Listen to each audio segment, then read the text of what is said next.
Simon & Schuster Audio presents Beautiful Boss by Christina Lauren. Read by Grace Grant and Sebastian York.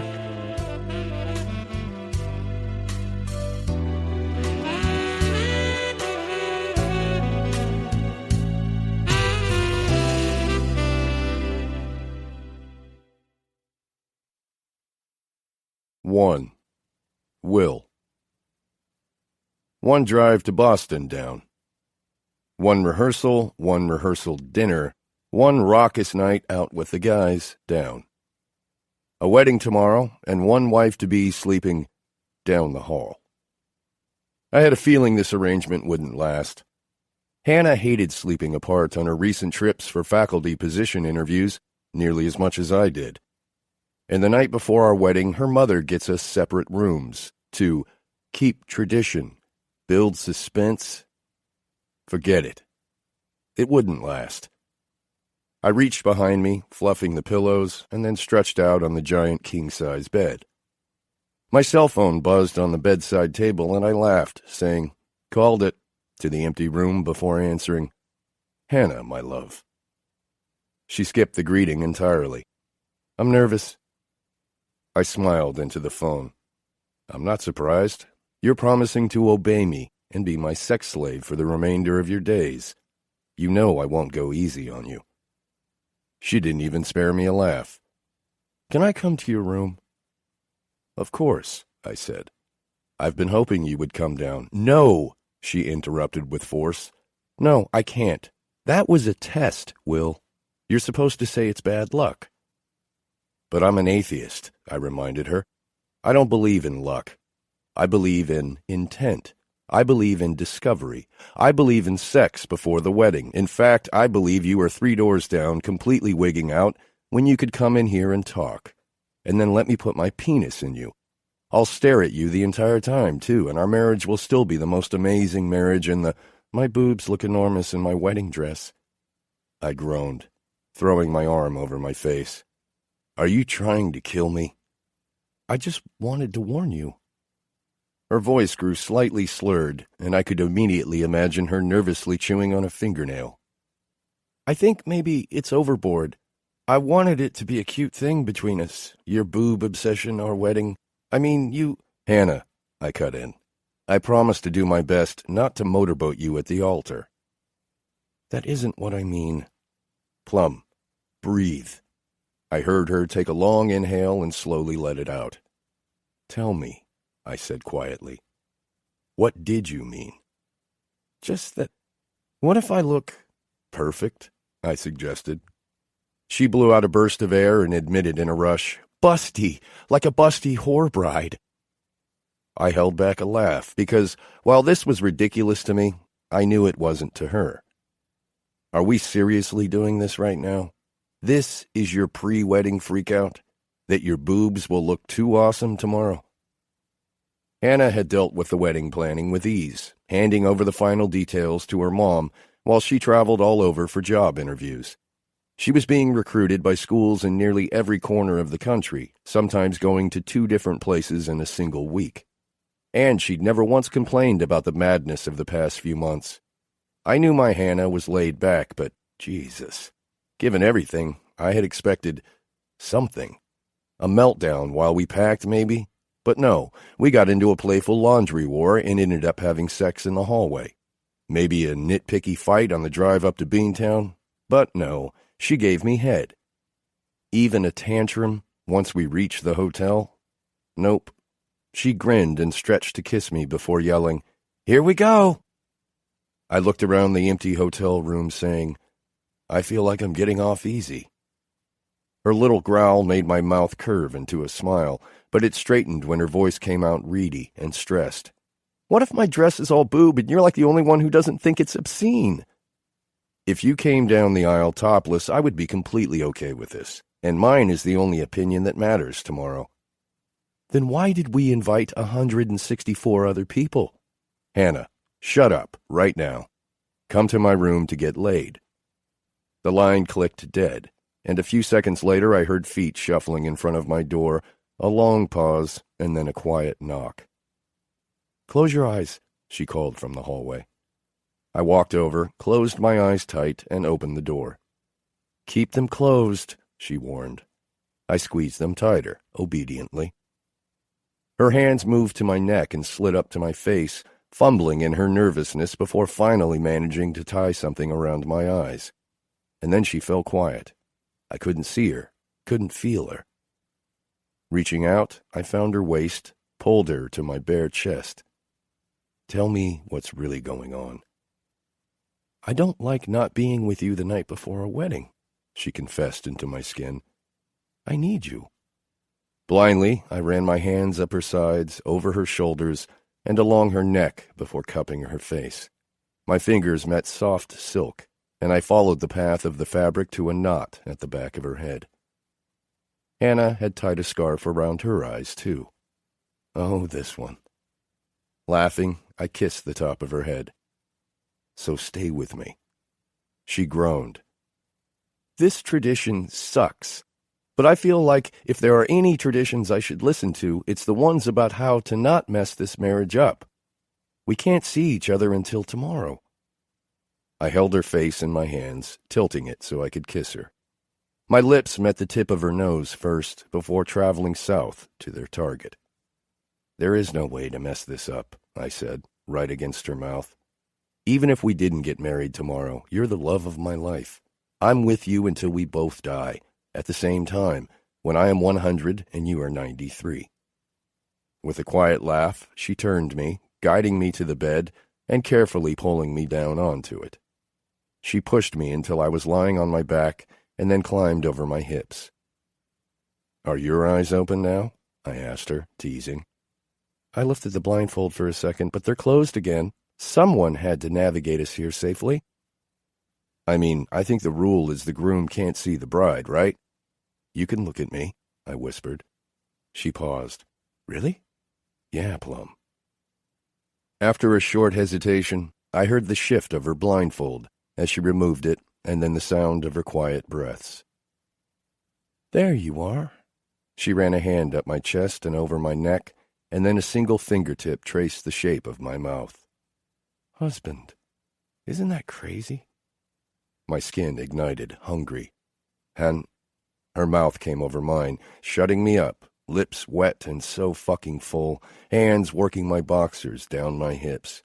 She licked my neck, her hair tickling my skin as she made her way down my chest, past my stomach. "It's good luck to give head before the wedding," I confirmed, when she wrapped her hand around me, licking near the base and dragging her tongue to the tip. "So we're on the right track." Her giggle vibrated against me as she kissed and sucked, licking me hard as fucking stone in her grip. "God damn," I whispered, hips arching from the bed. "Plum, this blindfold. Your tongue. Fuck." She played with me just enough to have me rocking up from the mattress, and then I felt her shift and pull her little nightie up over her hips and straddle me. Her mouth came down against my ear. "No grabbing my boobs." "Whatever you say," I swore immediately. "Just don't stop." "You have a gift for bruising boobs. My dress shows boob." "You mentioned this." "If you bruise them, no head for a year." Even though she was probably, I think, joking, the idea made my heart stop for about 3 beats. I gave her a reverent, "I promise." She reached for me, rubbing me over the perfect slippery skin between her legs.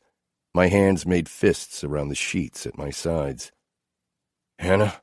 I asked in a breathless burst. Pausing, she asked, "Yeah?" "Can I grab your hips, though?" I could feel her go still over me, and then start to laugh. "What in the world kind of dress would show my hips?" Sorry, I said, laughing. "I'm not thinking. Holy fuck, Plum, just get on my dick." But she didn't. I could feel the heat of her so close, and she slowly settled back down on my thighs, her hands running up over my stomach. "You okay?" I asked, sitting up beneath her and clumsily finding her face again with my hands. "You're freaking out about the dress again?" I tried to surreptitiously swipe my thumbs between her eyes to make sure she wasn't crying, but she ducked away. "I'm not crying," I nodded, going quiet, wanting to tread carefully. "I'm just nervous," she said. My chest twisted. You know that just because we're getting married doesn't mean that anything between us changes, right? We're still Will and Hanna. We're still us. It feels different already, she said, and slid her fingertips over my lips when I opened my mouth to protest, quickly adding, I don't mean that in a bad way. I mean, it feels deeper. It feels more important. Before, I would look at your body and think, wow, I get to play with this all night long. Now I look at your body and think, wow, I get to play with this and, oh my God, what if anything ever happened to him and... Hanna, breathe, I said gently from beneath her fingers. She took a calming breath, sliding her hand down my neck, almost as if she was tracing a line to my heart. I'm only 25, she said after a long pause, and I know my life would be ruined if I lost you.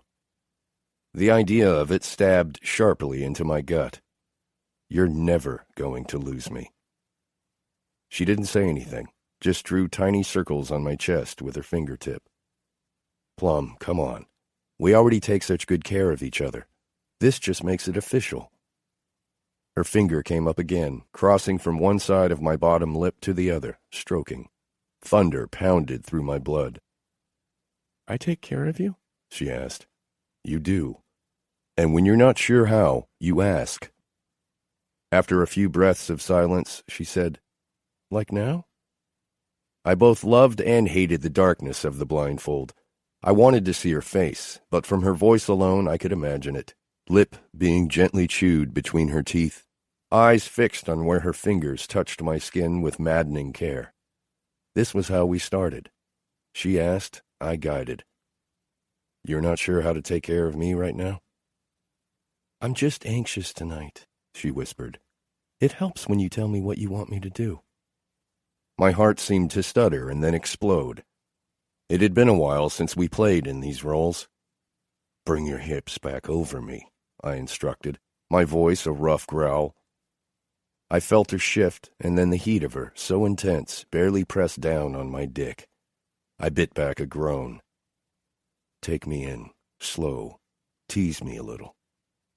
Her hand came around, steadying as she placed herself over me, rubbing, lowering, bit by bit.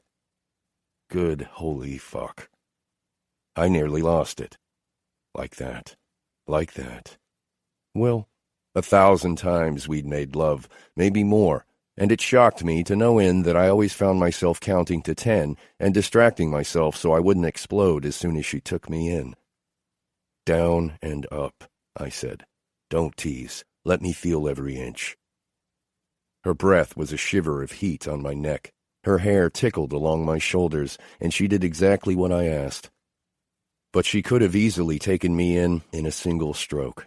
She was wet as the ocean. My thoughts spun off the rails over the intensity of it, as it all seemed to hit me in a rush. Here we were, on the cusp of this wild fucking adventure. I'd never wanted anything more in my entire life.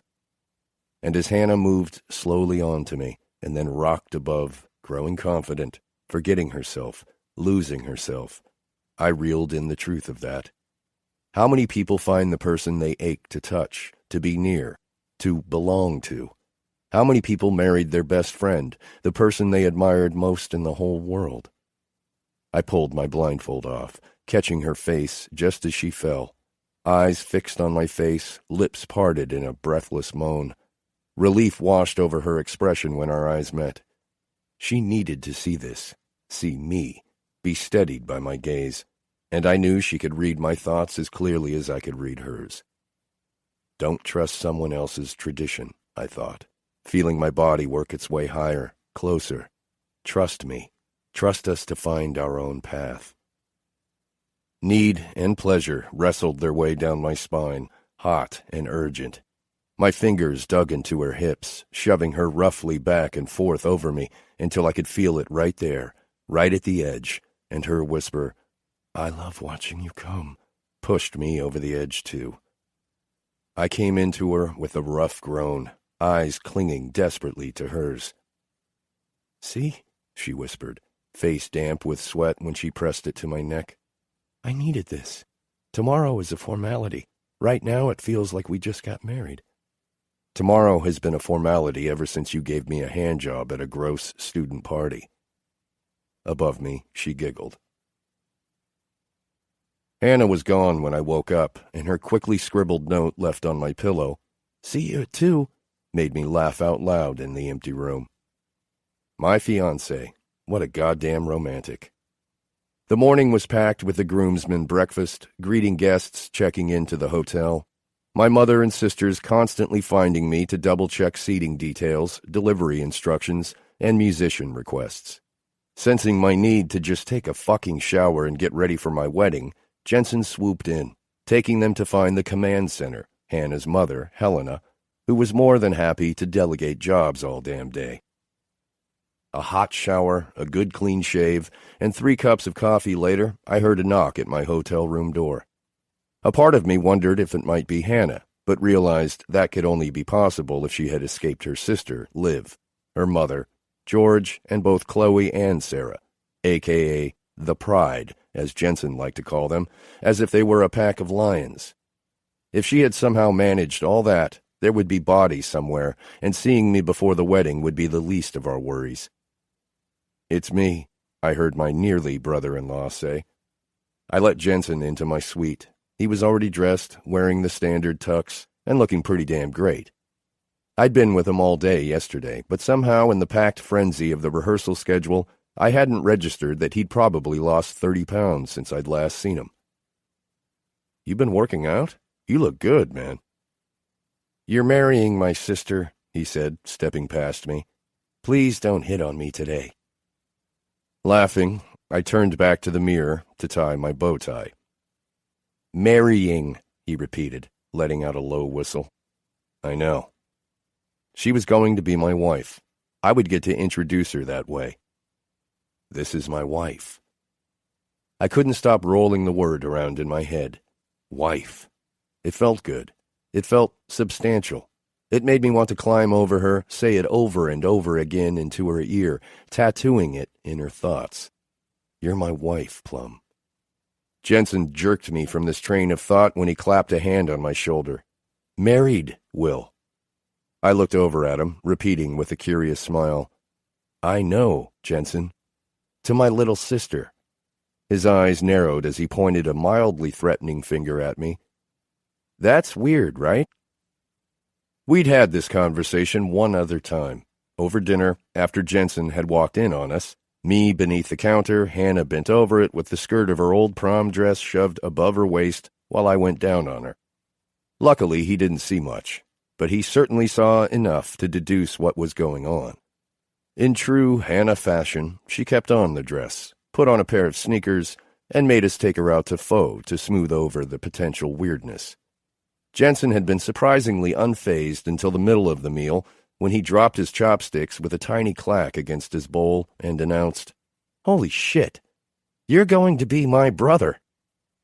Hannah and I both knew we would be married eventually, but hadn't been quite ready then. At the time, we'd laughed. We were certainly ready now. Jensen walked over to one of the leather chairs near the window and sat down. Did you ever imagine this day? The day of your wedding, you're getting ready in here with me, she's down the hall getting ready with the Pride? I shrugged. I figured I would find the woman for me, or I wouldn't. I don't think I gave it much thought. I lifted my chin, inspecting my handiwork in the reflection. Now it seems impossible that in some alternate universe I don't meet up with Hannah. What if she never called me? What if I'd never shown up to run that morning? Turning to face him, I blinked. God, that's horrifying. He could have teased me for this rare sentimental view, but didn't. I can assure you this wasn't exactly what I had in mind when I suggested she call you to hang out, he said, running a finger over an eyebrow. But here we are. The next time you see her, she's going to be walking down that aisle. I glanced over at him, having wondered on and off for the past few days how this event felt for him. Hannah and I would be married in the same private garden where Jensen had married his college sweetheart, and where Hannah's older sister, Liv, had married her husband, Rob. Unfortunately, Jensen's marriage to his girlfriend of 9 years had lasted only 4 months. Jensen broke into my thoughts before I could think of what to say. "Are you imagining how it's going to go down?" he asked. "Of course. I'm wondering if she'll trip on her way down the aisle or stop mid-journey to hug someone she hasn't seen in years. Hanna always surprises me. Or if she'll give up walking altogether and just sprint towards you." He laughed quietly. "And it will never stop being weird that you call her Hanna." "I can't imagine calling her Ziggy," I admitted, and then shivered. "That feels pervy." "Because it is," he said. "You were 17 when she was 10. When my little sister was 10, you were sleeping with the mother of one of your bandmates." I shot him a disgusted look. "Are you trying to make me feel gross?" "Yeah," he laughed, standing to clap me on the shoulder again, just as Bennett and Max pummeled my hotel room door. 2. Hanna. I stepped back, staring at myself in the mirror. "That's a lot of white," I mumbled, swiping at the skirt of my dress. Behind me, Mom and Liv gasped emotionally. "Are we sure I shouldn't have gone for blue? Red? Something that maybe communicates, 'I have banged this man daily,' versus virginal?" Mom let out a quiet, "Hanna." "What? No one down there is going to see Will in a tux and buy that I didn't climb all over—" I stopped mid-sentence, catching sight of Chloe behind me. "Are you— Oh my God. Chloe, are you crying?" Chloe reached for a box of tissues, one of many placed around the large bridal suite, and pulled one free, using it to carefully dab beneath each of her perfectly lined eyes. "No," she scoffed. "It's dusty over here." Liv paused with the curling iron held midair and looked back over her shoulder. "I realize I'm the new kid here, but something tells me that's not normal," she whispered. I had to bite back a laugh. My sister had only met Chloe on 2 other brief occasions, and she already understood that, no, when it came to Mrs. Ryan, tears of happiness were not a normal thing. "Well, that's not exactly true," George said to Liv, waving her off before separating a few of the curls she had just placed in my hair. "We could go see the most emotional documentary ever made, and she would leave with clear eyes. But the time a heel broke off one of her red patent Pradas while crossing 7th? Waterworks." Chloe laughed, smacking his arm. "Didn't I fire you this morning?" "Twice," I answered for him. "You fired him on Sarah's behalf in the elevator when he referred to you as Mistress of the Dark in front of that priest, and a second time when he offered to help Jensen get dressed later." Mom let out a tiny squeak of surprise. "Always so helpful, Hanna. Thank you," George said, tugging a little too hard on a lock of my hair. In my defense, he looked very busy. I was just trying to be efficient. But as a side note, I should have been warned that Hannah's brother was so adorable, because, really, tall, Scandinavian, and single? I think I'm the one who's been wronged here. Liv leaned down and met my eyes in the mirror. "Your friends are weird." "If by weird you mean awesome, then yes," I said, grinning at her before looking back at Chloe. "I love that you're getting emotional at my wedding, though. I feel like I've unlocked a life achievement." Chloe dabbed her eyes and sniffed into her tissue. "God, what the hell is wrong with me? This is all just so sweet." "Did the BB finally break you?" George asked with dramatic awe. "I will smack you with a hammer," she told him with a glare, "even in that fancy suit." "This is awesome for me." Sarah came up behind Chloe and hugged her. "Usually, I'm the one crying." "Because you're constantly pregnant," Chloe reminded her, reaching back to gently pat Sarah's enormous round belly, carrying baby Stella number 2. "It sure feels that way." Sarah kissed Chloe's cheek. "But look," she lifted her chin, meeting my eyes in the mirror. "You've distracted Hanna from being nervous." "What on earth could you possibly have to be nervous about?" Liv asked, pulling a pin from my hand and giving it to George to tuck into my hair. "You and Will are both thoughtful, intelligent, and conscientious. You guys are going to be great at being married. Our eyes met, and when she smiled at me, I had to bite my lip to keep from getting a little emotional myself. "If any man ever looks at me the way Will looks at you," George added, "I'll propose, marry, and ask for his babies right there on the spot. Will can barely wait for this wedding. I'm surprised he hasn't convinced you to run off to Vegas." Liv looked at him over the top of my head. "I'm not. If he'd ever suggested that, our mother would have cut off all his favorite parts." In unison, we all turned to look across the room at Mom, who was standing quietly near the window, watching the whole conversation. She gave a decisive nod, and I just about burst out laughing. George held up an authoritative hand. "Alas, I'm afraid I can't let that happen. I've agreed to let Hannah marry the man of our dreams today, provided she shares all the intimate details. We need those parts." I was getting married today. Me. I'd pinch myself, but if this was a dream, I never wanted to wake up. I looked toward the door in the direction of Will's room and felt the same tug in my chest I'd felt last night. "Is it still a surprise where you guys are going tonight?" Sarah asked. "Yes. Do you know?" I looked at her anxiously, but she only shook her head. "Oh, no," she said, grinning. "Even if I did, which I don't, you wouldn't get it from me. Aren't you the one who told him to surprise you?" "Yes, but it turns out the idea of a surprise is a lot better than the actual waiting," I admitted. Organizing the wedding had been relatively easy. It was the honeymoon that had thrown a wrench into everything. We'd had it all planned out. A week at a gorgeous house in Maine, absolutely no clothes for any of those days. But then a few interviews I'd thought were long shots turned into sure things, and before I knew it, I had interviews scheduled around the country and absolutely no idea where I actually wanted to be. After several discussions, and what felt like 100 scheduling conflicts, we'd decided to postpone the honeymoon. My next interview was in 2 days, so we'd make the most of the wedding night somewhere local, and head home in the morning. It would be fine.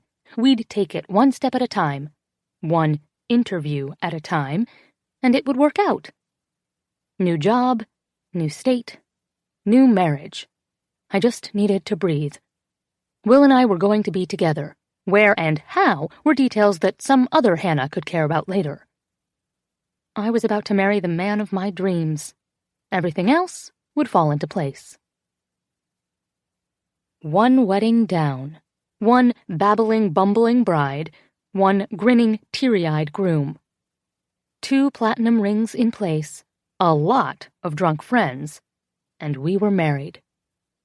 Just like I imagined, the wedding and reception were nothing but a blur. I was grateful for the constant click of cameras because I would need those photographs to tell me everything else that happened while I walked down the aisle toward Will, my heart trying to climb up my throat and fly from my body into his. I barely noticed the flowers, or the wedding party, or the guests. I barely registered that it was a perfect fall day and that the leaves were fluttering from trees in the most idyllic way imaginable. I barely felt the press of my father's lips to my cheek as he passed my hand over to Will's.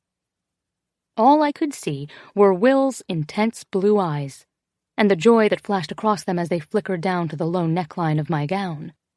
All I could hear was the deep, reverent rumble of his voice as he repeated his vow to honor and cherish and love me for the rest of our lives. And all I could feel was the juxtaposition of cool metal and warm skin as he slid the ring on my finger. It was all I could process, until he kissed me, that is, because that kiss erased everything that came before it. "You may now kiss your bride." The world fell away. It really did. It was just us in that tiny spot of land, standing in silence and staring at each other, on the verge of sealing this commitment we'd made. I couldn't stop smiling. His hands came up to my face, and he let out this quiet, overwhelmed laugh. In his eyes, I could practically see the reel of every memory we'd built together. Our first run, our first kiss, the first time we'd made love, our first fight, the weekend he proposed, twice, and each moment of laughter and quiet between us since. And then my husband bent, covering my lips with his. I should have known better than to expect a gentle peck. The kiss went on and on to the growing hoots and hollers of our friends. But despite their shared joy, I could have left the entire celebration then and there. I could have taken Will's hand and pulled him into a closet and kissed him for days, just sealing this most important promise for hours. After the I-do's, we walked out into the garden with its towering trees and twinkling lights to the sound of our family and friends' cheers. My cheeks ached from smiling, and I tightened my grip on Will's hand because he was the only thing anchoring me to the ground. Without his steady touch, I was sure I'd simply float away, disappearing into the night sky like a balloon. I was grateful I'd listened to advice reminding me that in 20 years I'd only remember him, because it was true. His eyes barely strayed from me all night, and when they did, it was because he'd pulled me close and his hands took over, roaming carefully over my arms, my back, my sides. The entire reception felt like one long, drawn-out session of foreplay, and by the time I threw the bouquet, I was practically vibrating to be alone with him. It was only when we were in the town car and on our way to Will's surprise wedding night location that we had a moment to breathe. I can't believe I made it through that entire thing without screwing up, I said. I'd been smiling nonstop for hours now. My cheeks were sore and my rapid heartbeat left a constant giddy feeling in my chest. I don't know about the entire thing, Will teased, easily evading a slug to the arm. I'm kidding. With a finger under my chin, he tilted my face up to him. Didn't I tell you everything would be perfect? You did, I said, stretching to nip at his jaw. Apparently, big social gatherings where I am prominently featured stress me out a little. Who knew? He laughed. Hey, guess what? What? You're my favorite. He returned the sentiment with a kiss to my lips, and one kiss turned into another until we heard the driver clear his throat from the front seat. With a self-conscious laugh, I put a little more space between us. I wasn't going to get carried away in the back of a car on our way to the hotel. I had the entire night with him. I planned on savoring every moment. Did you notice how much champagne Jensen had? I asked. My oldest brother might have the air of the responsible sibling, but he did play in a band with Will, after all. I was pretty sure Jensen wasn't quite as innocent as he always claimed to be. I saw him talking to that redhead who works in your lab, Will said, nodding. Think he might have a hard time finding his way home alone. He leaned over to press a kiss to my cheek, my chin, before making his way to my jaw. Maybe I won't be the only one getting lucky tonight. I grimaced. I'm going to pretend you didn't just make a reference to my brother getting laid on my wedding night. Will laughed against my throat, his warm breath bringing goosebumps to the surface of my skin. We both know my brother doesn't have sex, because gross, I added, trying to swallow back my anxious chatter. Why don't you just start talking about how handsy my dad was with my mom tonight? Will pulled back, staring down at me in amusement. How much champagne did you have tonight? He asked, fingers curling around my hip. You're not asleep on the floor, so I'm guessing it wasn't a lot. Liv cut me off at half a glass. She said it was her gift to you and that you could thank her at Christmas. Will laughed, and we both turned toward the window as the car slowed and then rolled to a gentle stop. He slid across the seat and then turned back to me with a grin. You ready? He asked, and I wondered if 2 words had ever been packed with so much meaning. Was I ready? Not in a million years. I was barely prepared to handle Will Sumner on an average day, never mind in a hotel room in a tuxedo on our wedding night with that look in his eye. It was a look that suggested I was something to eat. It was a look that told me I didn't stand a chance. The door opened and Will stepped out, quickly turning to offer me his hand. I followed and was instantly greeted by the sights and sounds of Rose Wharf and the city just beyond. So this is what you've been planning, I said, looking from the boats rocking gently in the harbor to the beautifully illuminated building in front of us. You kept this place a secret from me, you little sneak. He grinned. You said to surprise you. How in the world? I started, but just shook my head, hit by a wave of nostalgia so big it took my words away. I'd been to the Boston Harbor Hotel as a child and always wanted to come back, but had no idea how he knew any of this. Did my mom tell you about this place? Well, she did help me organize things a little, but no, she didn't tell me. You did, he said, placing his hand on my lower back and leading us both to the lobby doors. I tell you approximately 300 random things a day. I have no idea how you managed to retain even a fraction of them. Our bags had been delivered earlier in the day, so once we had our room keys, we headed straight for the elevators. Pressing the call button, Will bent to place a lingering kiss against my cheek. Your dad brought you here for afternoon tea when you were 8, and your mother made you wear a terrible dress and tights that kept, if I have my Hanna-isms correct, creeping into your fancy parts. I might be paraphrasing, of course. I laughed at the memory. I hated that dress. It was Liv's, and the zipper was all jagged and would snag in my hair. He gave me a slow nod to tell me he remembered all of this, and my insides warmed. There were rose petals on the tablecloths.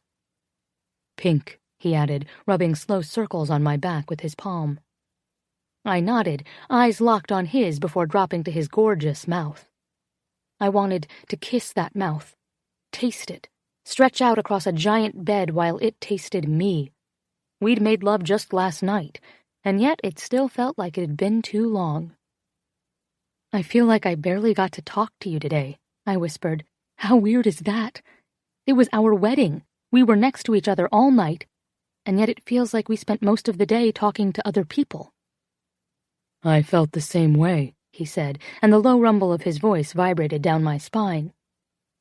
Between the guests and the pictures, your family, my family, and the guys all stealing you for dances, I just stared at you all night. I pulled him down for another kiss and felt him hum against my mouth. Would you be interested in some alone time now? I asked. I'd like to show you how much I like your surprise. I'm a little torn between wanting to stare at you in this dress some more and wanting to tear it off you. The elevator doors opened and we stepped inside, shifting to the back to make room for a few others, who smiled at us and murmured their congratulations. Every time I remembered that Will was my husband now, tiny bombs went off inside my chest. I pressed my face to his shoulder, breathing him in as the elevator began to climb. He smelled amazing. The scent of orchids that had filled the entire reception clung to him. I felt lightheaded for a moment.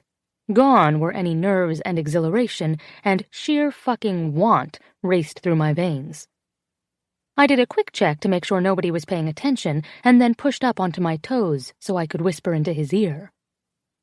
I know we head home early tomorrow, I said, already dreading the alarm that would go off at 8 in the morning to get us to the airport on time. So we need to make the best use of our time. Bed, floor, couch, I want you to take me everywhere. I paused, adding even more quietly, I want to feel you everywhere. Will straightened with a quick intake of air and looked around us. Christ, Hanna. What? I'm whispering. Will bit back a laugh. Have you ever actually heard yourself whisper? It's like a stage whisper, done only for comedic effect, and meant to be heard by the people all the way in the back. I shook my head. No way. Pointing to my chest, I added, super subtle. Will's continued laughter was cut short as the doors opened on the second floor, and everyone shifted to let an older couple step out. I hated to admit it, but if the looks everyone gave us over their shoulders were any indication, Will was right. They'd heard everything. As we started moving again, Will leaned in and pressed his mouth to my ear. But honestly, I like the sound of all of this. I have a list and want to make sure we get to everything. You have a list? I looked at him, blinking. You don't? Hanna, he said, laughing.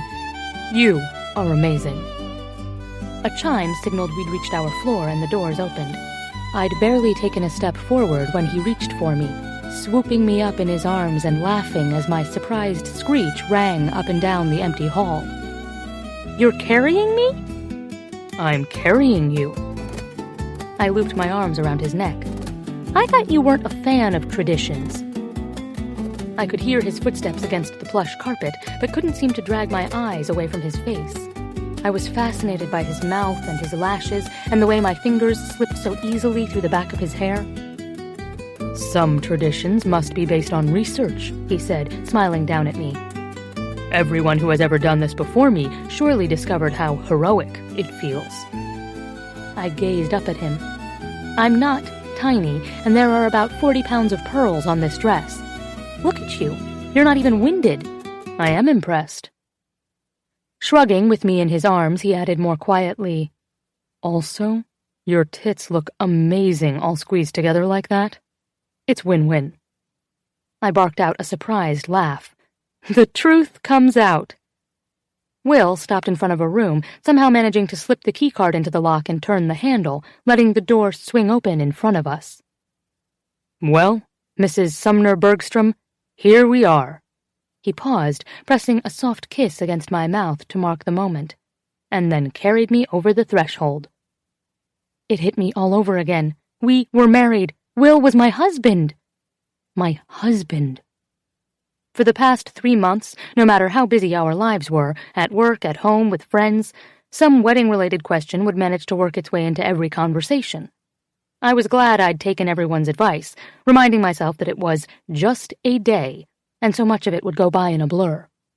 I didn't remember much about the flowers or place settings at the reception, or even what we ate. But I did remember Will's face when I saw him for the first time at the end of that aisle, waiting for me. I remembered how happy he looked as he watched me come toward him, how every bit of self-consciousness I felt about my dress or my boobs or being in front of all these people just slipped away when I saw his eyes roam the length of my body. I would have raced down the aisle naked if he'd asked me to. His voice shook when he said his vows, and I'll never forget the tears in his eyes when he said, I do. I'm ready to have sex now, I told him, unwilling to wait another minute. Will smiled and shook his head, taking the final steps that would lead us into the suite's master bedroom. Life will never be boring with you around, Plum. I'm sure our room was gorgeous, plush carpet, wide windows, and beautiful furniture, just like the rest of the hotel. But I never saw any of it. Unable to pull my lips from the side of his neck while he lowered me to the bed, my dress crinkling between us. Will reached over and switched on the crystal lamp next to the bed, and there he was, hovering above me. I love you, I said. I love you too. I was so ready for this wedding night. But he wasn't moving. I waited, blinking off to the side before peering back up at him again. Everything okay? Everything is fucking perfect. Another moment passed. I took in his soft smile, the way his eyes moved over every part of my face before focusing on my mouth. Then, what are you doing?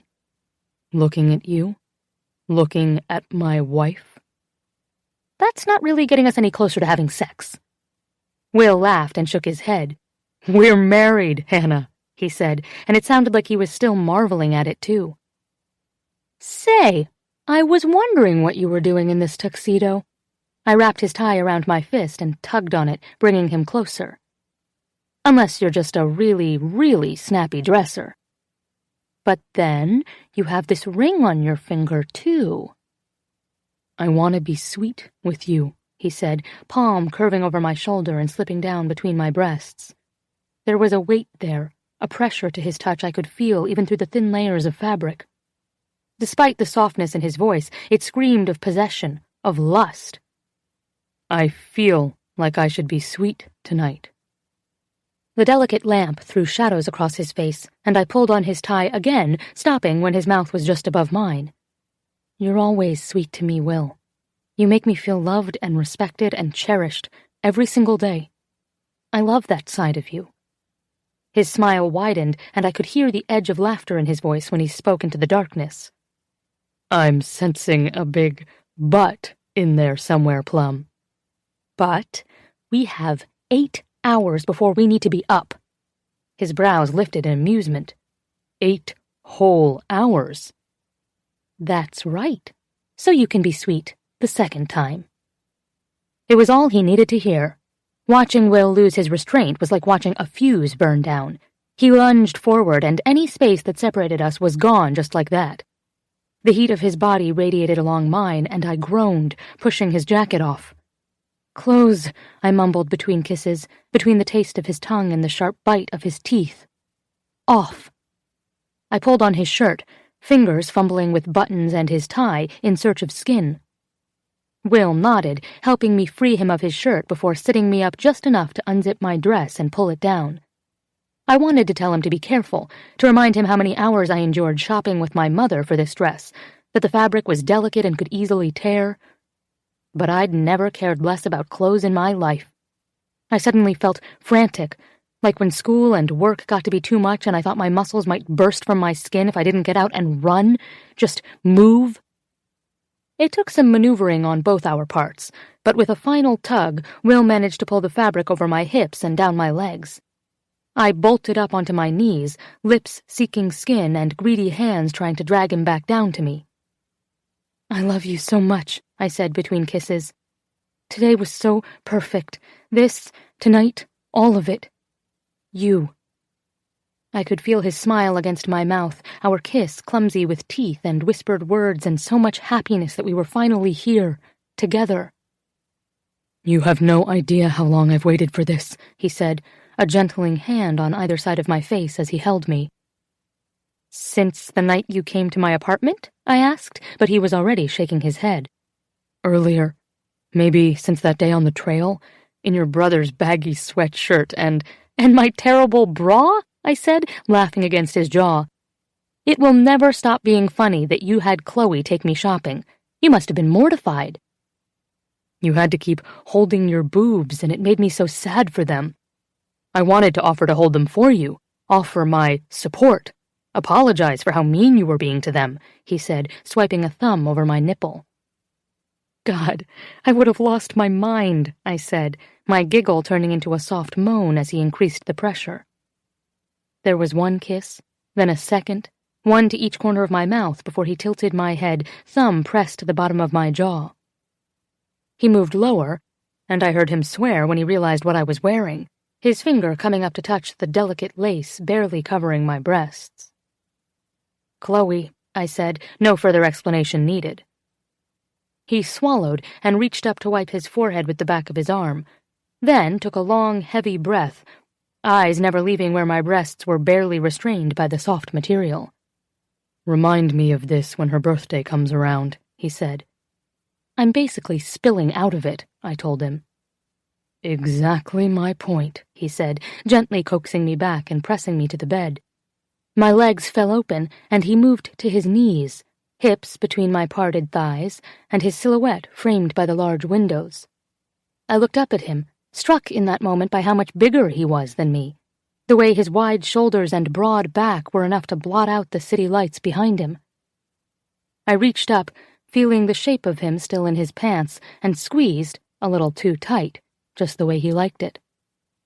With a grunt, he lowered his head, leaning to lick at the hollow of my throat. The ceiling blurred, and I closed my eyes, lost to the sensation of his mouth and teeth. The scrape of his chin, the pressure where his fingers worked to make room for himself inside my body. I gasped, arching my spine against the bed and dragging my nails down his shoulder and across his back, hard, but not too hard. Not sure if he was ready yet. Will liked for it to hurt sometimes, asked for it. It was that thing that pushed him over the edge when he was so close he couldn't catch his breath or think or even ask for what he wanted. He only knew he wanted more. Will must have seen the question in my eyes because he swallowed and took a shaky breath. "Make it hurt," he said. I twisted my fingers in his hair, desperate and deep, and just rough enough that his hips shot forward in surprise. I rolled Will to his back and lifted my leg to straddle his hips. In the soft light, I registered the surprise on his face and the way he dragged his teeth over his bottom lip when I reached up and unfastened my bra. Cool air spilled across my breasts and my nipples hardened. Will freed himself of his pants and maneuvered my panties down and off my body. His skin was warm beneath me, his thighs firm and covered in soft hair. His hard cock rested against his stomach. I pushed up onto my knees and positioned him where I wanted, smoothing him against me, teasing him. "Do you want this?" I asked. He nodded against the pillow, thumbs pressed into my hips, fingers gripping my ass. I lowered myself, slowly, until he was fully inside. Will groaned helplessly, thrusting up into me while I moved over him. His hands reached to cup my breasts and lifted, squeezed them together before he sat up and took a nipple into his mouth. "Will." He moaned around me, sucking harder before releasing it, his tongue drawing circles around the tip. He was so deep, and all I could think about or feel or hear was him. His stomach was slick with sweat where it moved against mine, his thighs firm against my ass. His fingers, where he held me down and lifted me up, slipped as he held me tighter, tried to move us faster. With a groan, he flipped us over, throwing me to my back, his head down and hair fallen over his forehead. He watched where he moved inside of me, in and out, harder, faster. An eternity, but never long enough. "Fuck, Plum," he said, kissing me until it was too much, and my mouth was practically raw. With one hand, he lifted my leg and pushed it to my chest. "Jesus, fuck," he said, pistoning his hips faster now, each thrust pushing against something inside me that had me seeing stars.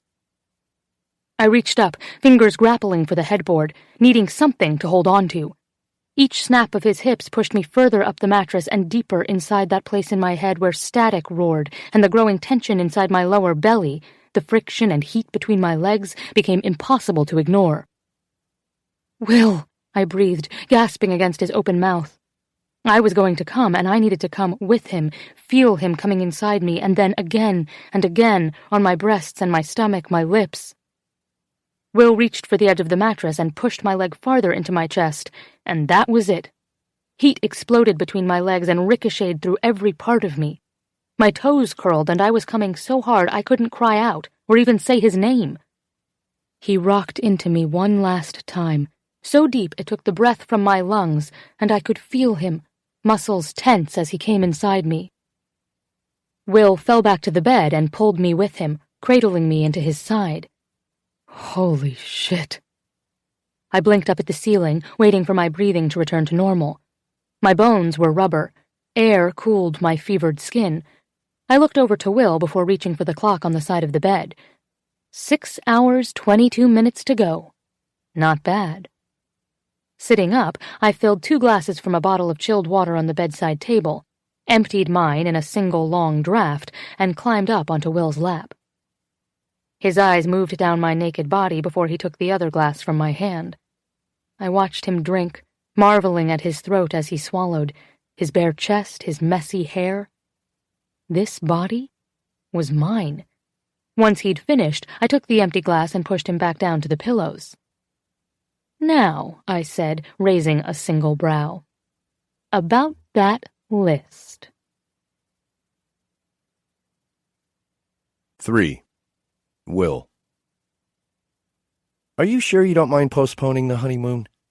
On the couch at my side, Hannah turned her face up to me, squinting in the late afternoon sun that streamed through our living room window. "Are you worried it will feel sort of anticlimactic? A wild wedding, a sleepless wedding night, another interview checked off the list, and there we were, 1 week later, already back in our apartment, back in our day-to-day life. There was something reassuring about taking the monumental step, but then immediately falling back into pace with the rest of life. It reaffirmed what I'd told Hannah all along. The us beneath it all didn't have to change. We could still be exactly who we were before. Married folk definitely lazed around in their underwear on a Saturday afternoon. "I'm fine waiting." I kissed her nose, pulling her closer. "As long as you don't tack on any more interview trips in the meantime." Our rescheduled honeymoon was already booked for a little over a month after the wedding, late October, with a job interview-free week beforehand to pack, finish up anything important in the lab, and hold any critical meetings. I wanted as much time with Hannah at home as possible. I felt her response to this in her tiny hesitation, saw it in her small wince. "Hannah, not even for Caltech?" she asked sweetly. What an odd feeling, to be fed up, to want to roll my eyes when my wife, holy fuck, my wife, received an interview request from Cal fucking Tech. And when would it be? I asked. Late October? We would still have a few days to get ready for the trip. Her smile was so sweet, so genuinely hopeful. How could I possibly tell her no? How would I, anyway? This was her career, her dream. Hanna was being courted by academic institutions all over the world. Her first interviews had been local: Princeton, Harvard, MIT, Johns Hopkins. But then the invitations had spread: Cal, Stanford, Max Planck in Germany, Oxford in the UK, and now Caltech. The thing was, we hadn't really talked about how it would be if she wanted to move. We were in a holding pattern, stuck in a conversation on pause. I kissed her nose again in answer. Does that mean yes? She asked, studying me with a little smile. It means I would never tell you no, Plum. I think you should visit the universities you want to consider. Kissing her mouth, I asked, Do you feel like you have a favorite yet? She scrunched her nose at this. I mean, not really. I watched her blink a few times, the tiny panic a little flutter in her breath. This process was a daunting one. I remembered being at that point myself, out of my postdoc and ready to tackle the next phase of my career, yet unable to believe, no matter how good my publications were or how many job interviews I got, that I'd be able to hack it day in and day out running a lab. Research is scary. Academic research is cutthroat. It's one of the reasons I went into industry. I trusted my ability to determine whether a technology could be profitable and how to get it there more than I trusted my ability to come up with something innovative in its own right. Likewise, Hanna knew her own strengths. Her technical creativity was nearly limitless, and she had a rare ability to easily integrate everything she read into the broader scientific context. She would make an amazing professor. I simply worried it would take more out of her than she anticipated. Best to cross that bridge when we come to it. She took a deep breath, looking past me up at the ceiling. The head of the department at Caltech sounds amazing. She seems really happy. I sort of imagine this department full of old, awkward nerd dudes, but apparently it isn't like that at all. No? Well, at least not primarily. I'm sure there are still plenty of awkward nerd dudes. Shaking her head, she continued. Her name is Linda Albert. She made me feel like I would have time for things outside of the lab, which I never hear on these calls. She asked about you, about your job and how you're taking this whole interview process. She did? Hanna nodded, sipping from her mug of tea before stretching to return it to the coffee table. She snuggled back into my arms. I told her you were amazing. I told her you're the most competent man I know.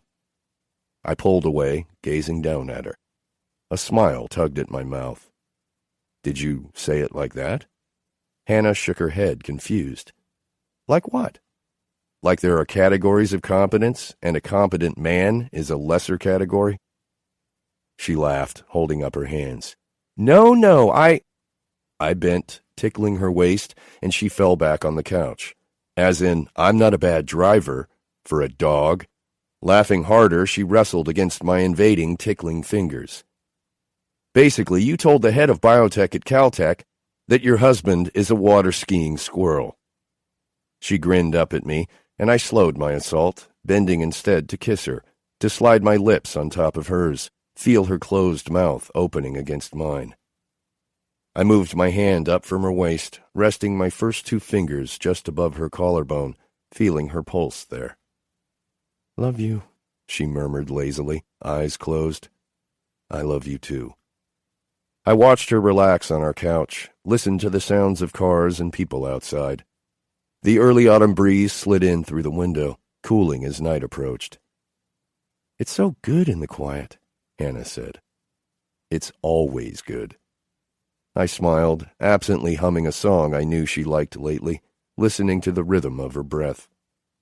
The pad of her finger traced the plum tattoo on my arm and slid lower, to the black H on my hip, her favorite. What do you want to do tonight? She asked. I shrugged, running my fingers up through the soft tangle of her hair. This? Be married? Maybe put on a movie? order some dinner, go to bed, and fuck for a while. Can I switch up the order of that a little? She asked, fingers sliding just under the waistband of my boxers. But as if the universe heard our plans and laughed out loud at this bullshit, the pounding of footsteps sounded outside in the hallway before a symphony of fists met our door. Hanna startled, bolting upright. "What the hell?" she asked, turning to look at me. "Bergstrom Sumner's is," Max shouted from the hallway. "Open thy door." "I think they went with Sumner Bergstrom," I heard George correct. My stomach dropped. Before the wedding, we'd had no time for parties. Hanna was traveling, I was working, life was too busy for the requisite bachelor and bachelorette shenanigans. And to be frank, neither of us much needed them anyway. We didn't need any particular send-off for the single days, much to the friends' dramatic and vocal disappointment. In the past week, we'd fallen back into routine and planned for a quiet post-wedding weekend at home. Hanna wanted us to be together at our apartment before another flurry of work trips began. The friends knew this. They knew we were home. Shit. They had promised us a party when the wedding was done. I think I know what this is. I stood, walking to the front door and not giving one single fuck that I was wearing nothing but my boxers. They wanted to come here unannounced, they'd get what they got. The door swung open to reveal Chloe and Bennett, Max and Sarah, and George, holding an armful of booze. "Surprise!" everyone yelled in unison. Everyone but George, who was staring at my boxers. "It's like you knew I was coming over." "Wow. Hey, guys," I said flatly. "You have no choice but to let us get you drunk and have our collective way with you," Chloe said, holding up an armful of lacy garments. "Some of these are for Hanna, but most of them George picked out for you." "Well then, hell, come in," I said, stepping aside. Max and Bennett lingered in the hall, looking guilty. I raised my brows, looking at them expectantly. "You guys coming in, or—" They hesitated, sharing a glance between them. "The wives thought—" Max began, taking in my minimalist outfit. "No, hey, it's cool," I said, giant fake smile in place. "The new wife and I were just about to enjoy some newlywed sex, but see, this is way better." "Look," Bennett said, "we probably should have called first, but Chloe—" "Called first?" I laughed, clapping their shoulders roughly and pulling them inside. These dicks were getting so drunk they wouldn't be able to walk home. "No need to call. You're welcome to come into my house and hang out with me and my new bride in her underwear any fucking time." Max slunk in, laughing quietly. "Well, shit." "First shots for these gentlemen," I said, putting an arm around each of their shoulders. "They'd like to get these here festivities done started." Chloe followed George into the kitchen, while Sarah went to the living room, hugging a still shell-shocked Hanna and putting on some music. An upbeat rock song filtered through the apartment, and they both came back to where the rest of us had gathered. Hanna slipped her arms around my waist, meeting my eyes. "What just happened?" she asked me through a laugh. In her expression, I could see the question. Are we game for this? And in truth, we had a lifetime of quiet Saturday nights together. The looks of excitement on our friends' faces were hard to resist. I bent, kissing her once. "I fear tonight is going to get out of hand very quickly," I said against her lips. She laughed. "I think you may be right." Coming out with a tray of tequila shots, Chloe handed one each to me, Hanna, and George, and two each to Bennett and Max. "Good woman," I said to Chloe. Sarah happily unscrewed the cap to her water bottle, and Chloe ushered us all in closer. "Everyone get in here, raise your damn glasses." A cluster of glasses clinked together. "To the newlyweds, Will and Hanna Sumner Bergstrom. Get ready for a lifetime of being badass motherfuckers." The tequila warmed a path from my lips to my gut, and I glanced at Hanna, catching the first shudder as it made its way through her, followed by her disgusted wince. "Oh, God, that's horrible," she moaned. "Then you just need to do more," George said, jogging to the kitchen and returning a couple of minutes later with another round. "This is madness," I told them. You got here 5 minutes ago, and we're standing in the hallway doing shots like a bunch of fratty idiots. Bennett agreed with a nod, but took his third shot anyway. You failed to be tortured on a stag night, Max pointed out, lifting his glass. Bennett had one in Vegas. You all held mine at that dive bar in the meatpacking district.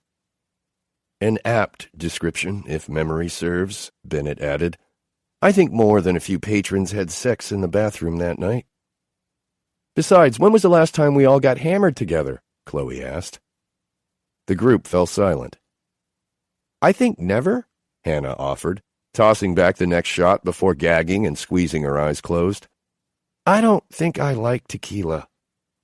I watched her, cheeks flushed, lips wet from the booze, and walked into the kitchen, grabbing a lime and the salt shaker. Here, I said, pulling her close. Oh, yes, George cooed from somewhere behind us. Only a few minutes in, and we're in body shot land. Lick my neck, I told her, and she was obviously already tipsy because she did it in front of our friends without hesitation. Shake some salt there. I felt the cascade of salt down my bare chest. Okay, Hanna said. And then? Lick the salt, take the shot, and suck this lime from my mouth. Can we all please take note here that Will is still in only his boxers? Sarah called out from across the room, where she turned up the volume on the stereo. Is anyone else a little uncomfortable? My Snapchat feed is having a banner fucking day, George mumbled, snapping a picture before I reached over and knocked the phone out of his hand. Hannah's mouth came up over my neck to loud whistles and clapping, and then she took the shot and leaned forward, sucking the lime wedge from between my lips. Well, fuck. She moved back, and I watched her suck at the wedge, smiling at me with her eyes. Better? I asked. Pulling it away, she shook her head.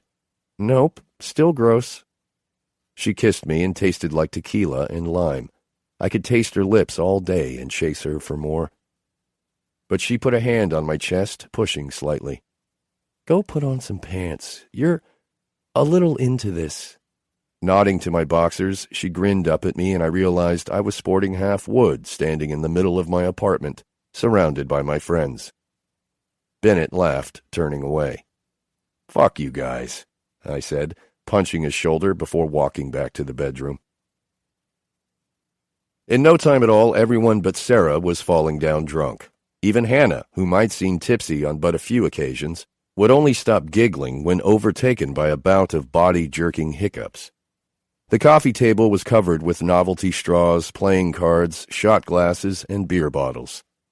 A bag of tortilla chips sat several inches away from a nearly empty bowl, and no one seemed to care that the stretch of table between the two was marked by frequent dollops of salsa. Hanna, what's the deal with the job hunt? Bennett asked, in true drunk Bennett proactive displeasure. Hanna held up 3 fingers. I have 2 more interviews. Where? Sarah asked, pushing a glass of water closer to her. My adorably drunk wife worked to focus on her fingers, ticking off. Berkeley, Caltech. Chloe scowled. If you move to the West Coast, I will make a gun out of this, she said, drunkenly brandishing a tiny straw before searching the rest of the cluttered table. And these peanuts and this glass and shoot you in the dick, Will. I winced at the visual. Wow, I began. In the dick, Will. Okay, wow, that's vivid. I'm not the one with the job interviews. But you have a say in it, Max reminded me. It doesn't matter. I waved a drunken hand, feeling a quiet panic start to surge in me. Hanna will basically live in the lab anyway. Whoa! Her head lolled to face me. That's not fair. It's true, though. I leaned an elbow on the table, resting my cheek on my fist. It was as though I'd had a sheet over the pile of worries building in my mind, and the alcohol lifted it and tossed it to the side. I want you to get a straightforward teaching job so I'll actually see you, but you're not looking at those. Her head jerked back, eyes narrowing. I don't want a straightforward teaching job. I want to run a lab, too. I know, I shrugged. I get it. It's just the choice you're making, though. The tiny part of my brain that wasn't drunk sent up a warning flag. A small voice in the back of my head told me I was being a dick. But I didn't care. It was true, wasn't it? The idea of Hanna taking a faculty position at a big research institution scared me. It was one of the reasons I hadn't taken such a job myself. The pressure to publish in high-ranking journals is killer. It leaves time for nothing else. Until she was tenured, for a matter of years, her entire life would have to be her lab. Besides, she had interviews all over the damn place and still hadn't given me any indication where she wanted to go. We could be uprooting our entire home in a matter of months to move across the country, and I had no idea of where yet. We were married a week ago, and already I was preparing myself to come second to her career. "Let's play more Truth or Dare," George suggested, loudly redirecting us from an incoming argument. "It was your turn," Bennett said to Hanna. "Fine," Hanna said, glaring at me. "But we aren't done discussing this." "Can you wait until we're gone, though?" Bennett asked. "Christ, I'm sorry I asked." "Says the man who fucks his wife in public every bleeding day," Max said. Hanna flapped her hands in front of her, bringing our attention back to the game. "Truth or Dare, Mr. Sumner Bergstrom?" I leaned forward, smiling. "Ooh, dare." Hanna couldn't hold in her delighted giggle. "I dare you to kiss George." We all turned to look at George, who had gone as white as a sheet. "What?" he said. "Wait, what did she just say?" "Come here," I growled, playing it up for the crowd. George shook his head in disbelief, chanting, "Oh my God, oh my God." Grabbing a rough handful of his hair, I leaned in, tilting his head to bring it closer to mine. His eyes went wide. I nipped at his bottom lip with my teeth. "Breathe, George." "Are you going to ruin me?" he asked, voice thin and hoarse. "I'm sure as fuck gonna try," I told him, and then leaned forward, covering his mouth with mine, and fuck it. I was drunk, sliding my tongue inside for a tiny little tease. Against me, George seemed to melt, his mouth still open when I pulled away. Everyone cheered loudly. "You okay?" I asked him. "I will be okay forever now," he said, dazed. I leaned back, glancing over at Hanna, who looked like she was going to fucking eat me. I moved close to her, kissing her once. "Was that okay?" She nodded, attempting to look unaffected. "Not bad." Her neck was flushed, breaths short and choppy. My kinky little wife. "Are you so wet right now?" I asked quietly. She nodded again, mouth curling in a slow-growing smile. "Still mad at me?" I asked. Her eyes cooled as she remembered. "I don't want to talk about it now. I'm too drunk." I hadn't actually been that worried about the whole thing until she said this. Hanna and I argued in 30-second bites. One of us would say something, and the other would disagree, and we would decide it was worth discussing or not. Because Hanna hated conflict more than anything. We didn't yell. We didn't ask to talk about something later. We just didn't fight, but part of me really wanted to. My stomach felt sour and queasy. What felt like hours of debauchery followed. Chloe and Sarah had planned all manner of adolescent entertainments, including a boisterous game of bullshit, Max won, a widely inaccurate game of Velcro darts, there was no clear winner there, and a game of Never Have I Ever that had us all worried Chloe or Bennett would draw blood on our new Persian rug. By the time 3 a.m. arrived, everyone was staring dully at the ceiling, lying in a tangle, half our limbs beneath the coffee table. "We should go," Bennett slurred, pushing himself up with obvious effort. "We only have 30 hours before we need to reestablish a plausible executive presence." "I'm going to be hungover," Chloe moaned. "Who can I pay to dial back time and undo 3 of those tequila shots? Maybe 4. Sarah, who had been asleep in her bed, walked out, stretching. "I just called a couple cabs. Let's go, drunkies." At the door, Hanna stopped them, hugging everyone in turn. Thanks for this. It was actually super fun just to be stupid with you guys for a few hours. We're all chuffed for you, Max said, weaving in the doorway. And you never get to just hang out at home with friends, Chloe added. I'm glad you took a night to slow down a little. With a pat to Hannah's head, she turned, leading the rest of them out of our house. Hanna turned to me, leaning against my shoulder.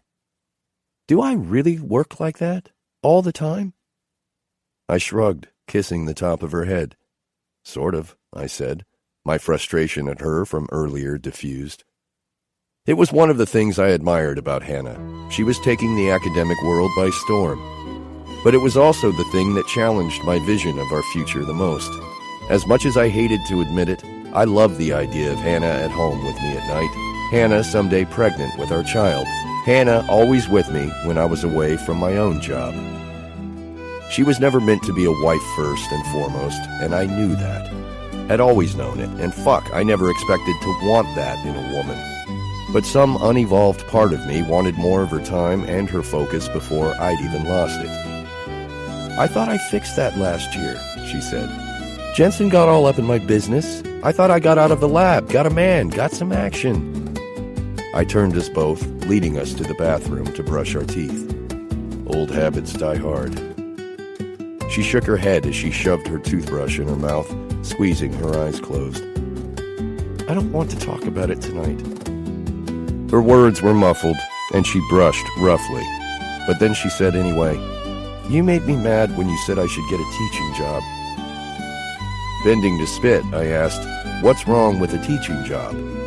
It would probably be a more regular schedule, which would be better for us. She looked at me, mouth foamy, eyes wide and glassy, and then bent to spit after me, rinsing her mouth. You're going to make me feel guilty over this? No, I told her, but I had to be honest.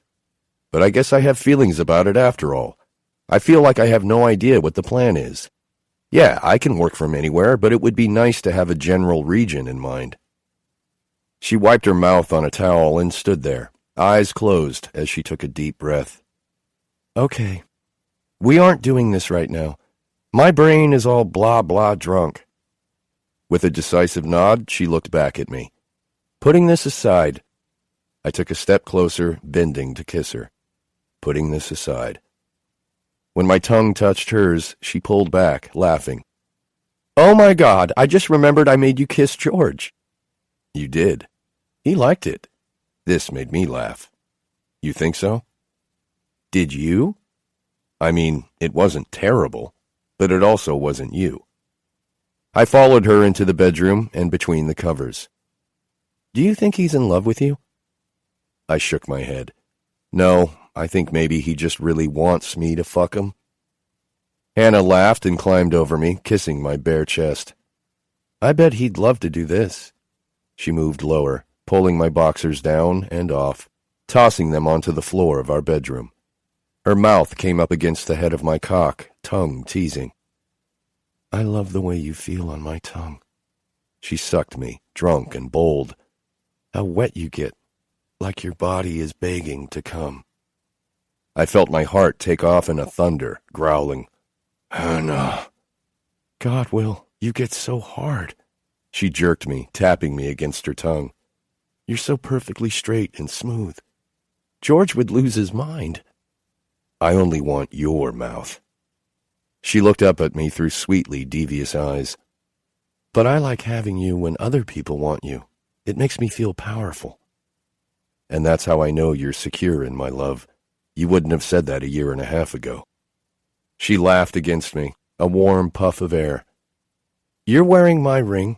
You're tattooed with my name. You get hit on all the time and turn into an awkward mess. I've poisoned you for other women.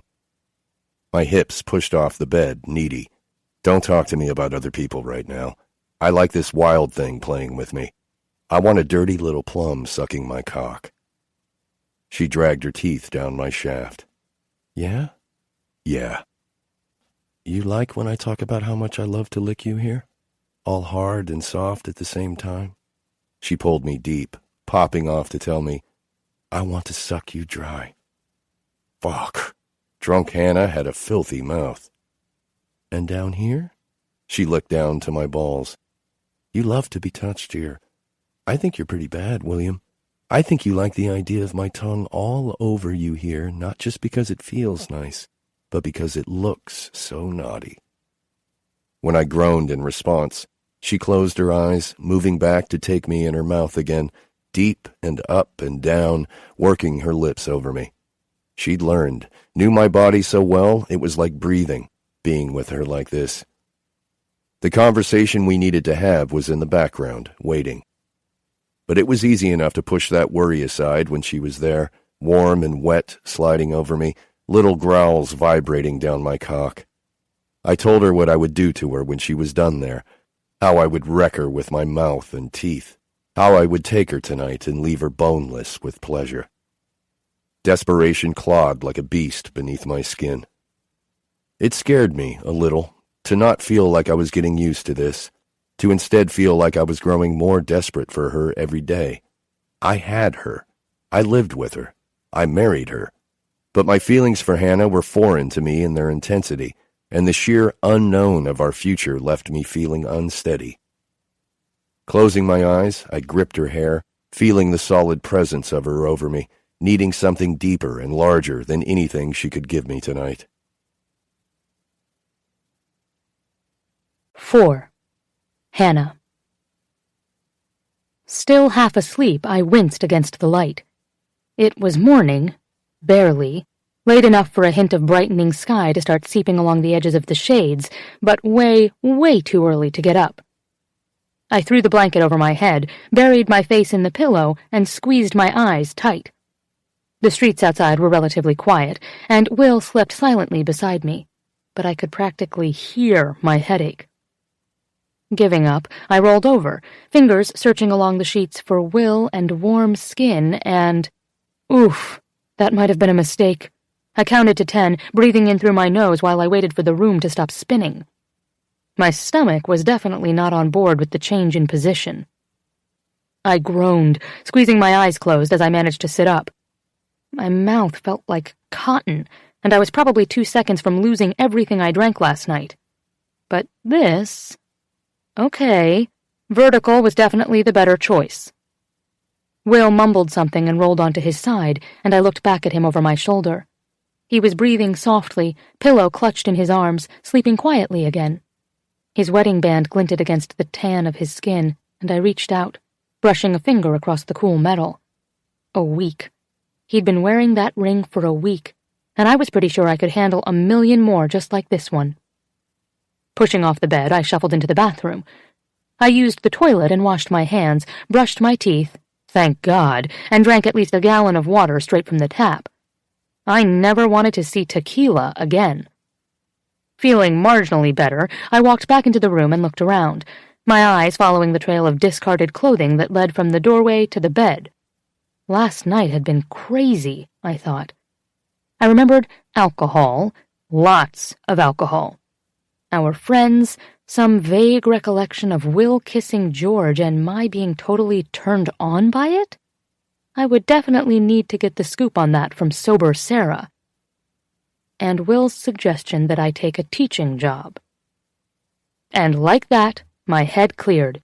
I felt my skin start to prickle as I remembered his comments about me living my life in the lab, as if he was so sure that's what would happen. Why was it okay for him to work long hours, to give his career everything he could? Will had always been supportive and proud of all that I'd accomplished. Where had this complaint come from? We got married, yes, but I never signed on to be Susie Homemaker or change who I was. I'd sacrificed my entire life for my career, and I was damn proud of the balance I'd managed to find since meeting and falling in love with and marrying him. Did he have so little faith in my ability to handle both? Annoyed all over again, I walked to the dresser, pulling out clothes and slipping into them as quietly as I could manage. I found my shoes under the bed, and my phone, keys, and ID littered around the apartment and strewn throughout the remnants of last night's debauchery. I slipped them all into the zippered pocket of my jacket, walked back into the room, and shut off his alarm clock. I was going for a run. Will could stay home. Just like that first run with Will more than a year ago, if you can call what I did that day running, I paced back and forth, waiting. Over the year, we'd adjusted our route, starting at different points to hit the hills at the beginning of the run on some days, the end on others. Instead of the Engineer's Gate at 5th and 90th, I walked back and forth on the edge of the trail near Columbus Circle. I'm a natural pacer. I did it at home whenever I was stressed about something and was almost positive I'd worn a path that stretched from the front door of the lab to the opposite wall. When I was little, my dad used to say he was going to hook me up to the lawnmower, so at least that way he'd get the grass cut, instead of the kitchen rug being trampled to death. Knowing it was possible he'd already be up with Annabelle, I'd texted Max as soon as I left the apartment. Thankfully, he was, and had no problem starting our run a little earlier. Though little might have been an understatement.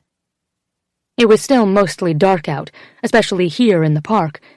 The sky smoky and plum-colored, the edges glowing brighter and brighter as the sun slowly rose behind the trees. I loved it here this time of morning, when the air was still cool and crisp and there were hardly any people to navigate, nothing to do but shut off my brain and move my body. Will and I had jogged these trails almost every day since that first morning, and were joined by Max and Annabelle soon after the little girl was born.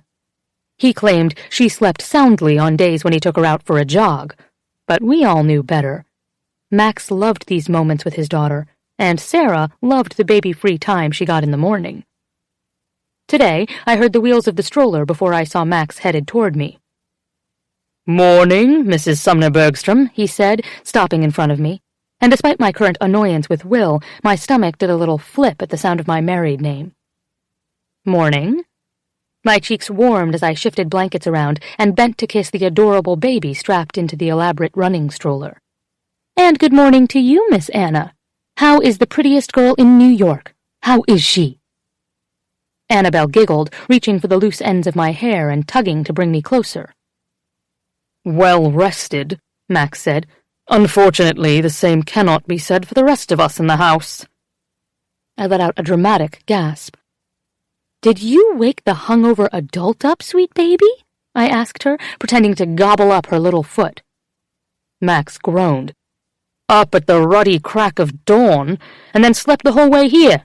Happy as a clam now." "Well, wouldn't you be?" I said, standing. Attempting to make some sense of my hair, I smoothed the tangled strands back with my fingers and used an elastic from around my wrist to secure them on the top of my head. She's got someone pushing her around Central Park and catering to her every whim. We should all be so lucky. "I'll agree with you there, though I imagine William would do the same for you if you asked nicely enough." "Ha!" I looked to the side, out at the seemingly endless stretch of trees. "Speaking of, where is your Will today?" he asked, following my gaze out into the park. "Oh, he's still sleeping," I said, making a show of dusting off my knees and turning toward the trail. I didn't miss the edge in my voice. I'm sure Max didn't either. Will was still asleep because I wanted a chance to run without fighting the urge to push him into the reservoir. I definitely wouldn't be mentioning that to Max. "Still asleep," Max repeated, clearly pleased. It didn't take a genius to know that later today he'd be either congratulating Will or giving him epic shit. "Ready to go?" I asked, and Max nodded, polite enough to ignore my weirdness. We started at the USS Maine statue, Max and Anna at my side, heading down the path that led to the main loop. The trail went from a downward slope to a steady climb up Cat Hill, and I concentrated on the pounding of my feet on the ground, the whir of the stroller's tires on the pavement next to me, all the while preparing for Harlem Hill. Harlem Hill had always been a good barometer of the kind of day I was having. On a decent morning, I could make it to the top and still manage a few curse words along the way, just enough to make Will laugh. If my week had been particularly tough, I'd push on with barely a word, brain empty of all but one thought: run yourself into the ground. Will knew me well enough to gauge my moods, and apparently so did Max. "Whoa, whoa! Slow down there, Bolt," he said from just behind me. I'd been running, flat out sprinting along the trail, and poor Max was struggling to stay next to me. "Sorry," I mumbled, slowing to a walk and waiting for him to catch up. I sort of forgot you were here, and pushing a stroller. God, I'm an asshole. Max waved me off, and we fell into step beside each other again to cool down. I may not be in as good of shape as what's-his-name, but Jesus, Hannah, you were running like your arse was on fire. What's wrong? I got a little lost in my head, I said, and it was only once we slowed that I noticed the way my quads were burning, the churning of my stomach. Ugh, I feel like I'm going to barf. Feeling a little rough this morning, I take it? Max asked, laughing lightly. I groaned. You could say that. And would this be from the tequila or the husband? Both. He made a sympathetic sound in the back of his throat. Anna started to fuss, and Max reached down, adjusting her blankets. Sounds like there's a story there. I'm not used to being annoyed with Will. We never fight, so maybe that's why I'm a bit unsettled by it. That's understandable, he said, moving off to the side and smiling at another man running past us. Though, if I'm being honest, what I heard last night didn't sound much like a fight to me. We get along so well, and I'm absolutely not used to him being annoyed with me. My brain misfires when there's a hiccup like that. Hannah, getting married is huge. Finding a new job is huge. Moving is fucking huge. Doing them all together might make you certifiably insane. Give yourselves a break, right? Nodding, I kicked a rock near my shoe. I know. It's just weird when we don't handle everything easily. Max shook his head. I never thought I'd find a couple who fit in such an odd fucking way as Bennett and Chloe.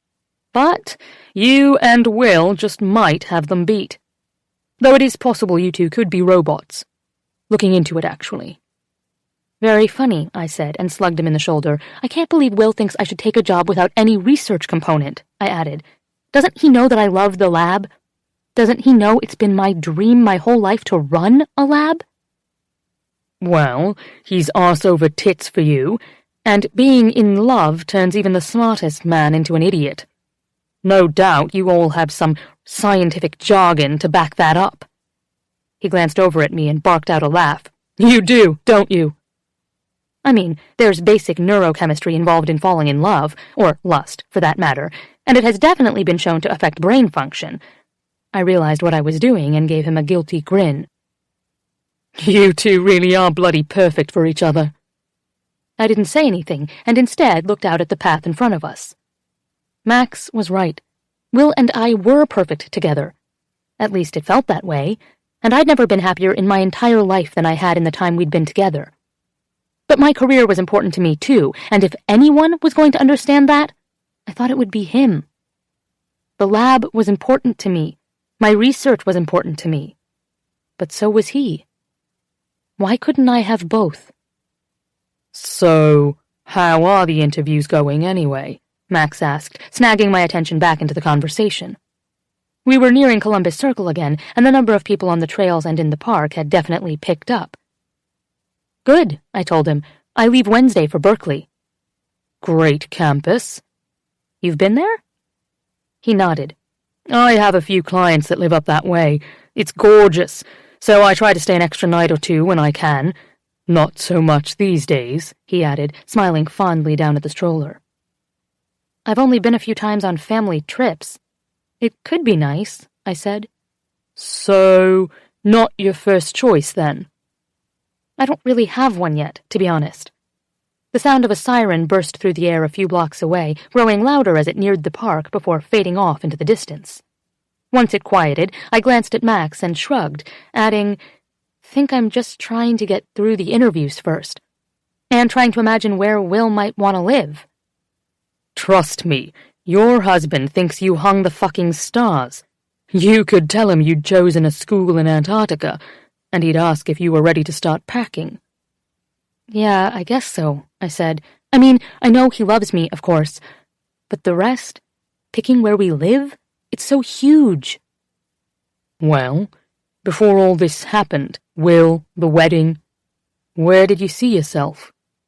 I blew out a puff of air, watching a small cloud of condensation form in front of my lips. What did I want before Will? I'd had a plan. I always had a plan. But the days before Will were a little hard to recall. I could see them, but they felt dusty and distorted somehow. Dull. I never really set my sights on one particular school, I told him. I've always liked Harvard. Caltech, maybe? Back home, he said, and hummed thoughtfully, brows drawn together while he considered it. Harvard could definitely be interesting. Imagine how often I could remind Will of that time he tried to get a leg over in your parents' house. I nearly choked at the word tried. Will did more than try on that trip, and I basically molested him as soon as we walked into my old bedroom. My pulse tripped at the memory of later that night. Looking back on that time, I realized Will had essentially professed his love to me, and I had been too thick, or too lost in the amazing sex on the floor, to hear it. My face flashed hot, and I quickly changed the subject. So it really wouldn't be a problem then for Stella and Sumner, us relocating? Max looked at me like I'd just said something absurd. Things would be a bit more complicated, but you two need to do what's best for you. We'll make the rest work. Then he smiled wide. Benefit of being the bosses.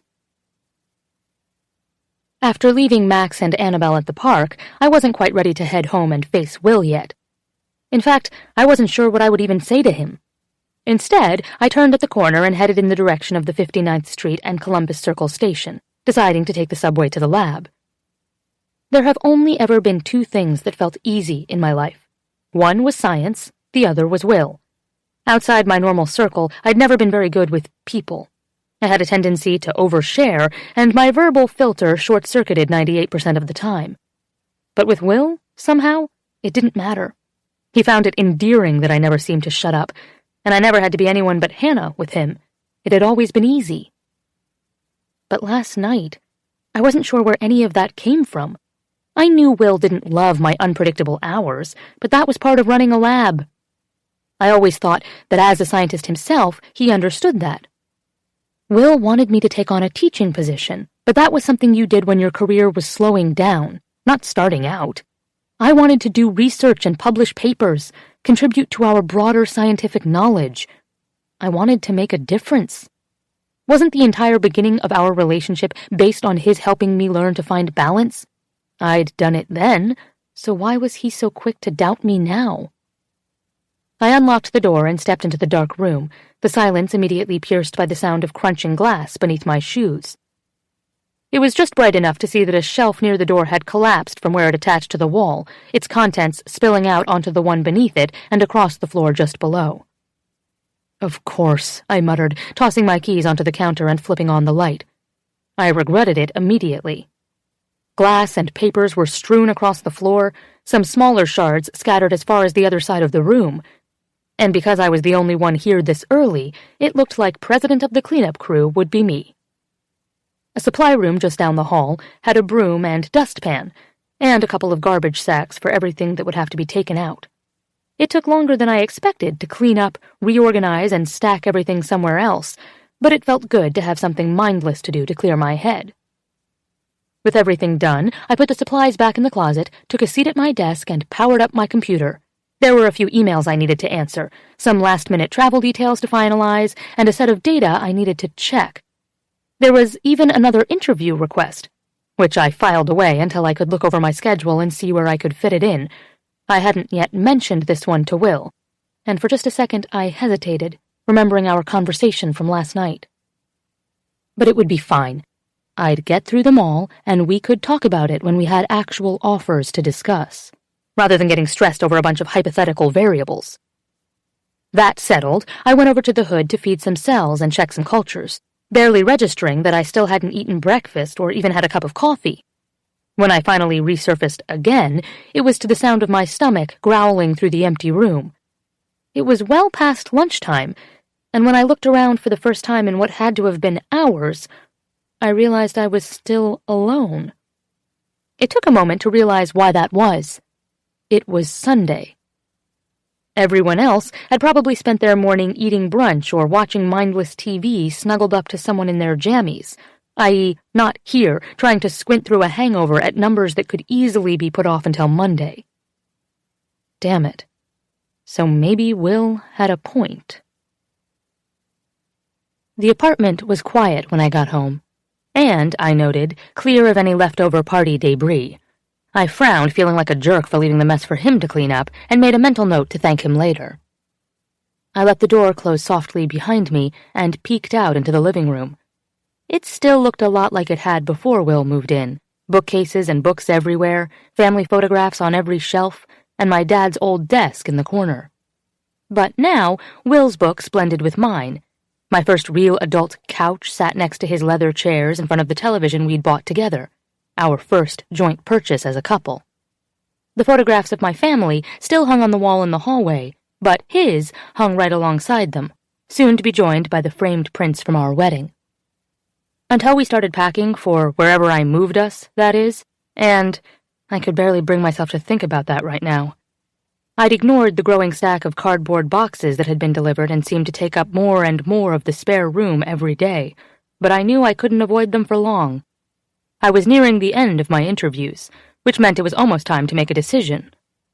But, I just wanted to be lost in Will for a few hours. To wipe my brain of everything but the way he felt and smelled and sounded. A toilet flushed down the hall, followed by the sound of running water, then the door opening.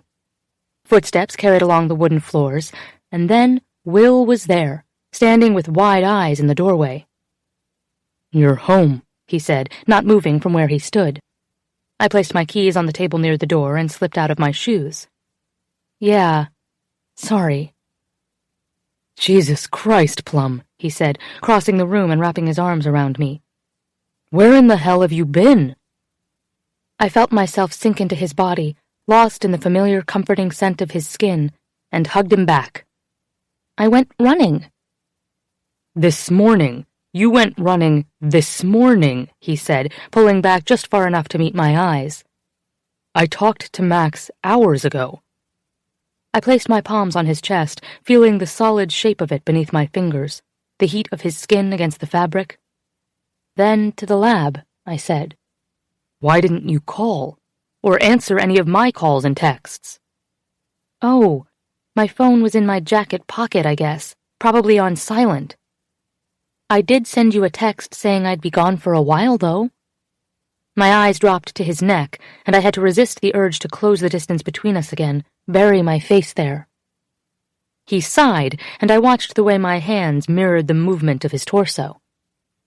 "Hannah," he said, tired. "I'm sorry. I should have been more considerate." He nodded. I ran a palm over his stomach. I was still upset. Will pulled away and took a seat on the arm of the couch and waited. "From last night?" "Yeah. I didn't like that you just assumed I should take a position at a small teaching school." "Plum, I didn't assume anything. Is it what I'd prefer? Maybe. Believe it or not, I happen to like you. I like to spend time with you." He shook his head, laughing a little. "I mean, today is a pretty good example of what I'm talking about." "I'll admit I shouldn't have left for the entire day, but I told you I needed to think." "Well, not to be an asshole and point out the obvious," he said, "but you go to the lab on Sunday all the time, not just when you need to think. And we were married 1 week ago." Oof. Okay, that one sort of hurt. I took a step away, unzipped my jacket, and placed it over a chair.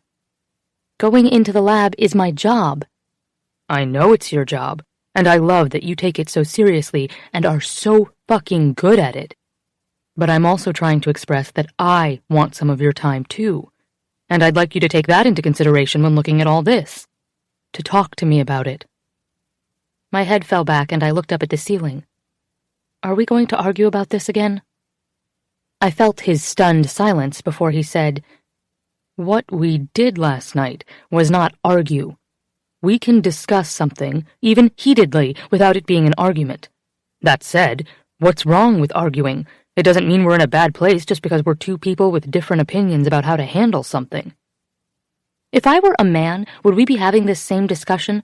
Would a man be asked to take a teaching position over running a large academic lab? His eyes went wide with shock. Yes. You're not seriously saying this has anything to do with you being a woman, are you? No, I mean... Of course not. I know you wouldn't do that. I don't want us to argue about something until we know exactly what we're arguing about, or whatever. Discussing, I said, getting flustered. We don't even know all the options, so how can we possibly have a logical discussion about it? Can we just wait, please? Will sighed, reaching up to push the hair back from his face. He looked at me with soft, patient eyes, and then nodded, holding out his hands to me. Come here, he said, and I took the few steps toward him. This was what I needed, the closeness, the certainty I felt when wrapped in his arms. Everything else was up in the air, but this was my constant. I missed you, he said, holding me to him, palm smoothing my hair. I don't like waking up without you here. Especially with the headache I had this morning. He pulled back and placed a hand on either side of my face, examining me. God, that had to have been a tough run. Max is lucky I didn't hurl on him, I said, turning my head to place a kiss against his palm, and then up against the back of his ring.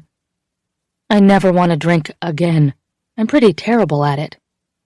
You are pretty terrible at it, he agreed, watching me. But... you're okay now? Absolutely okay, I said. Very kiss, okay. He sucked in a small breath when I pressed my lips to his wrist, chastely at first, then wetter, sucking, opening my mouth to feel his pulse against my tongue. His reaction came in the form of another sharp inhale, and my eyes flickered up to his. Yeah? He said, and I dragged my teeth along his skin, pressed down until his brows lifted a little with the pain. Right here? I nodded, stepping back and lifting my shirt up and over my head. His eyes followed the movement, and I watched as his features relaxed, every last bit of tension leaving his face. Right here, I said. We each knew what the other liked. Will liked it to be a little rough sometimes, and I liked to be guided, told where he wanted me and what he wanted me to do.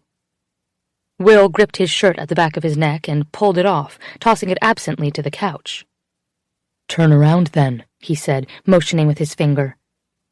I did what he asked, turning to see his worn leather chair just behind me. I loved that chair, and so did Will. Loved to curl up in it while I worked, my legs tucked underneath me and my laptop balanced on the arm. I loved when Will sat in this chair and I sat in the other, and we were both quiet. No words needed as we read or watched TV. And I especially loved when he would let me climb into his lap, burrow my way into whatever blanket he was using, and watch a movie. And despite having had sex on almost every piece of furniture we owned, we'd never done it there, on one of his favorite possessions, the chair he'd taken with him from home to home throughout his adult years. I took a step forward. Like this? I asked, sinking into the seat, knees pressed to the cushion and facing away from him. Just like that. Warm hands unclasped my bra and pulled it from my body. Will's fingers tickled over my ribs before moving to the waistband of my pants, toying with them for a moment before pushing both them and my underwear down my thighs to stop at my knees. Cool air moved over my skin, and I felt bare for him, exposed. I closed my eyes as his fingers tiptoed back up my spine, counting every vertebra, registering every shiver. When he reached my neck, he slipped his hand into my hair, twisting where it was still loosely knotted on top, gripping it, holding it tight and using it for leverage to push me forward, my torso, my stomach, my breasts curved over the cold leather. Good, he murmured, and I was aware of him moving away, of the rustle of fabric as he undressed behind me. I wanted to turn and look, but by the time I'd worked up the courage to do so, the cushion dipped again, and he was there, warm along the back of my body. His lips found my shoulder, my cheek. I felt him suck against the skin of my neck, surely leaving a mark. Love you. I turned into his kiss and gasped at the juxtaposition of the cool leather on my stomach and breasts and the fiery heat of his body against my back. Will reached between us and took hold of himself, dragging the head of his cock, warm and slightly wet at the tip, between my legs to brush over my clit. Back and forth, back and forth. "Want you to open your legs," he said, and I did as instructed. "A little more." I pushed my knees as far as they would go, flush against the arms of the chair. Satisfied, he placed a soft kiss on my nose. "You want this?" he asked, stilling just where I needed him, just the head slipping inside before pulling out again. "Want me to play? Or just fuck you?" "Fuck me," I said, rocking my hips to chase the feeling, to get him to move. "Will." "Shh," he said. "I have you." He teased me anyway, coating himself in the slickness there before pushing forward. Will had a tendency to lose himself for a few moments when he got inside me, to swear or say my name, to whisper incoherencies into my skin, as if he was so overcome to just be there that he might come at any second. Today was no exception, and he groaned against my hair, breath coming out in short, hot bursts as he moved slowly, inch by inch, until his pelvis was flush against my ass, his flat stomach pressed to the curve of my spine. "It's so good," he said, teeth nipping at my shoulder, hips moving in slow, grinding circles. "So fucking warm around me." He sucked at my skin and took my breasts in both of his hands, squeezing them, pinching my nipples before sliding one hand down between my legs. I was wet and slippery, and his fingers migrated down, right where I wanted them. "There." "Yeah?" Will asked, and I nodded, whimpering as I felt my body clutch him. I tried to push back, tried to hold him inside me before he pulled out again. We moved together like that, the sound of sex filtering through the room, broken up only by the occasional thump or voices from the people in the neighboring apartments. He sped up, relentless, and I searched for something to hold on to, some way to anchor myself. I reached behind me, gripping his hip with one hand and draping the other over the back of the chair. My cheek turned to the cool leather. His skin was slick with sweat, and I dug my nails in, knowing that would only make it better for him. Will swore, his breath ragged and hot against my back, and I begged, not caring if the people upstairs could hear me, the people on the other side of the walls. "Harder, harder, Will, please." "Fuck, Plum." He sped up, frantic, and I could hear the slap of his skin against mine, the sound of the chair as the back legs cleared the edge of the carpet and scraped along the wooden floor. "Oh, God," I gasped. "Oh, oh." I closed my eyes, feeling a wave of heat move from between my legs and across the surface of my skin before everything exploded into sensation. His teeth pressed to my neck, and his hands cupped my breasts, and his wild noises told me he was going to fucking come only seconds before he turned brutal and frantic, pushing so deep into me he was pressed all along the length of my body from thigh to shoulder. We lay naked on the couch, me on my back with Will's head resting on my stomach. "I'm sorry I left this morning," I said, curling my fingers through his hair. "I know you said it was fine, but I wanted to say it again." He looked up, resting his chin near my hip bone. "I know, Plum, and for the record, you're allowed to be mad and need space." "I turned off your alarm clock. I wasn't being very nice." He laughed before leaning over the edge of the couch, returning with my backpack.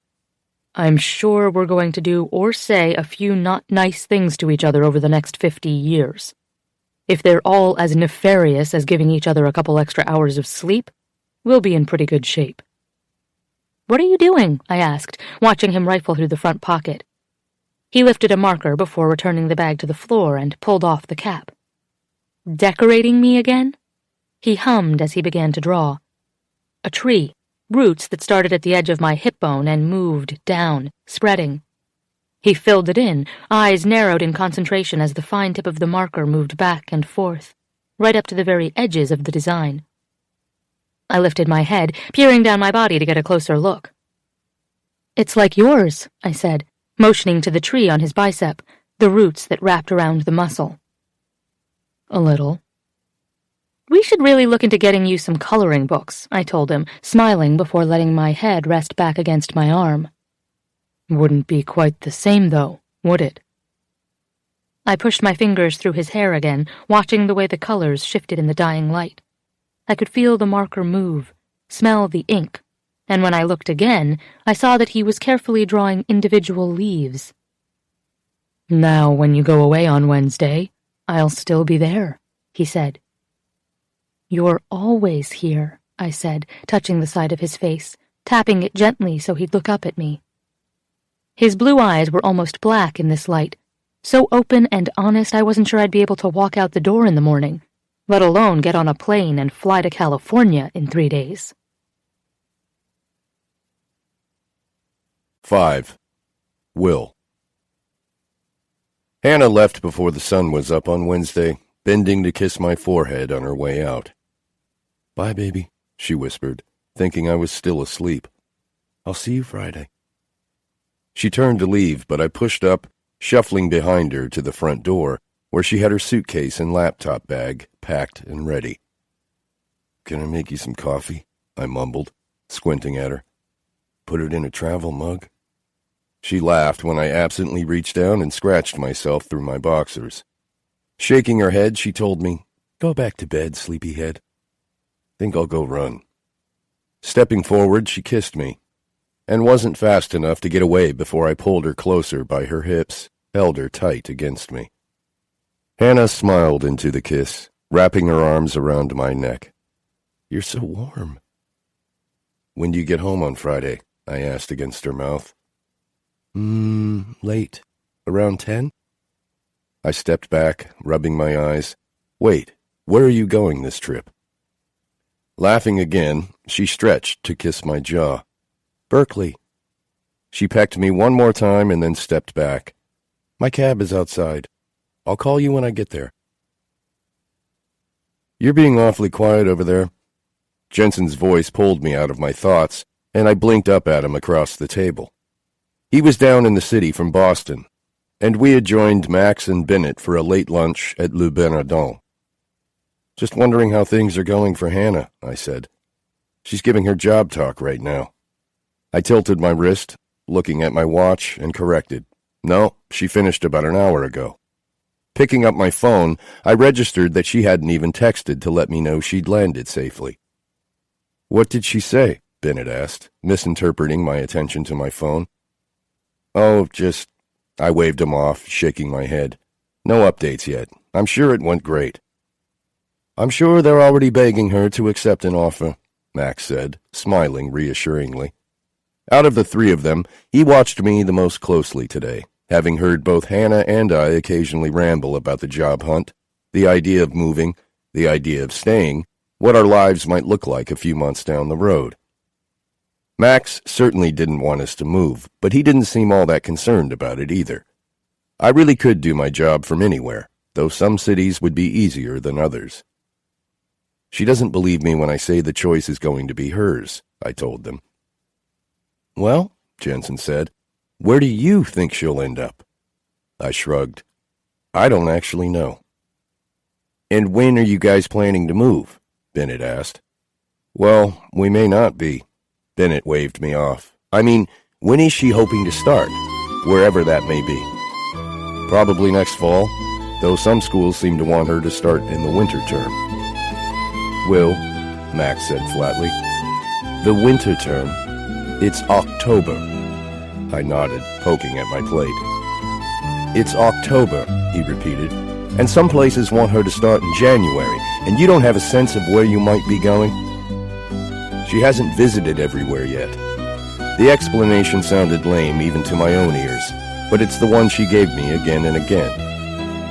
My friends nodded, as if it all made sense, and thankfully Jensen changed the subject. But I tuned out after a few bits of exchange regarding a merger of two large pharmaceutical companies.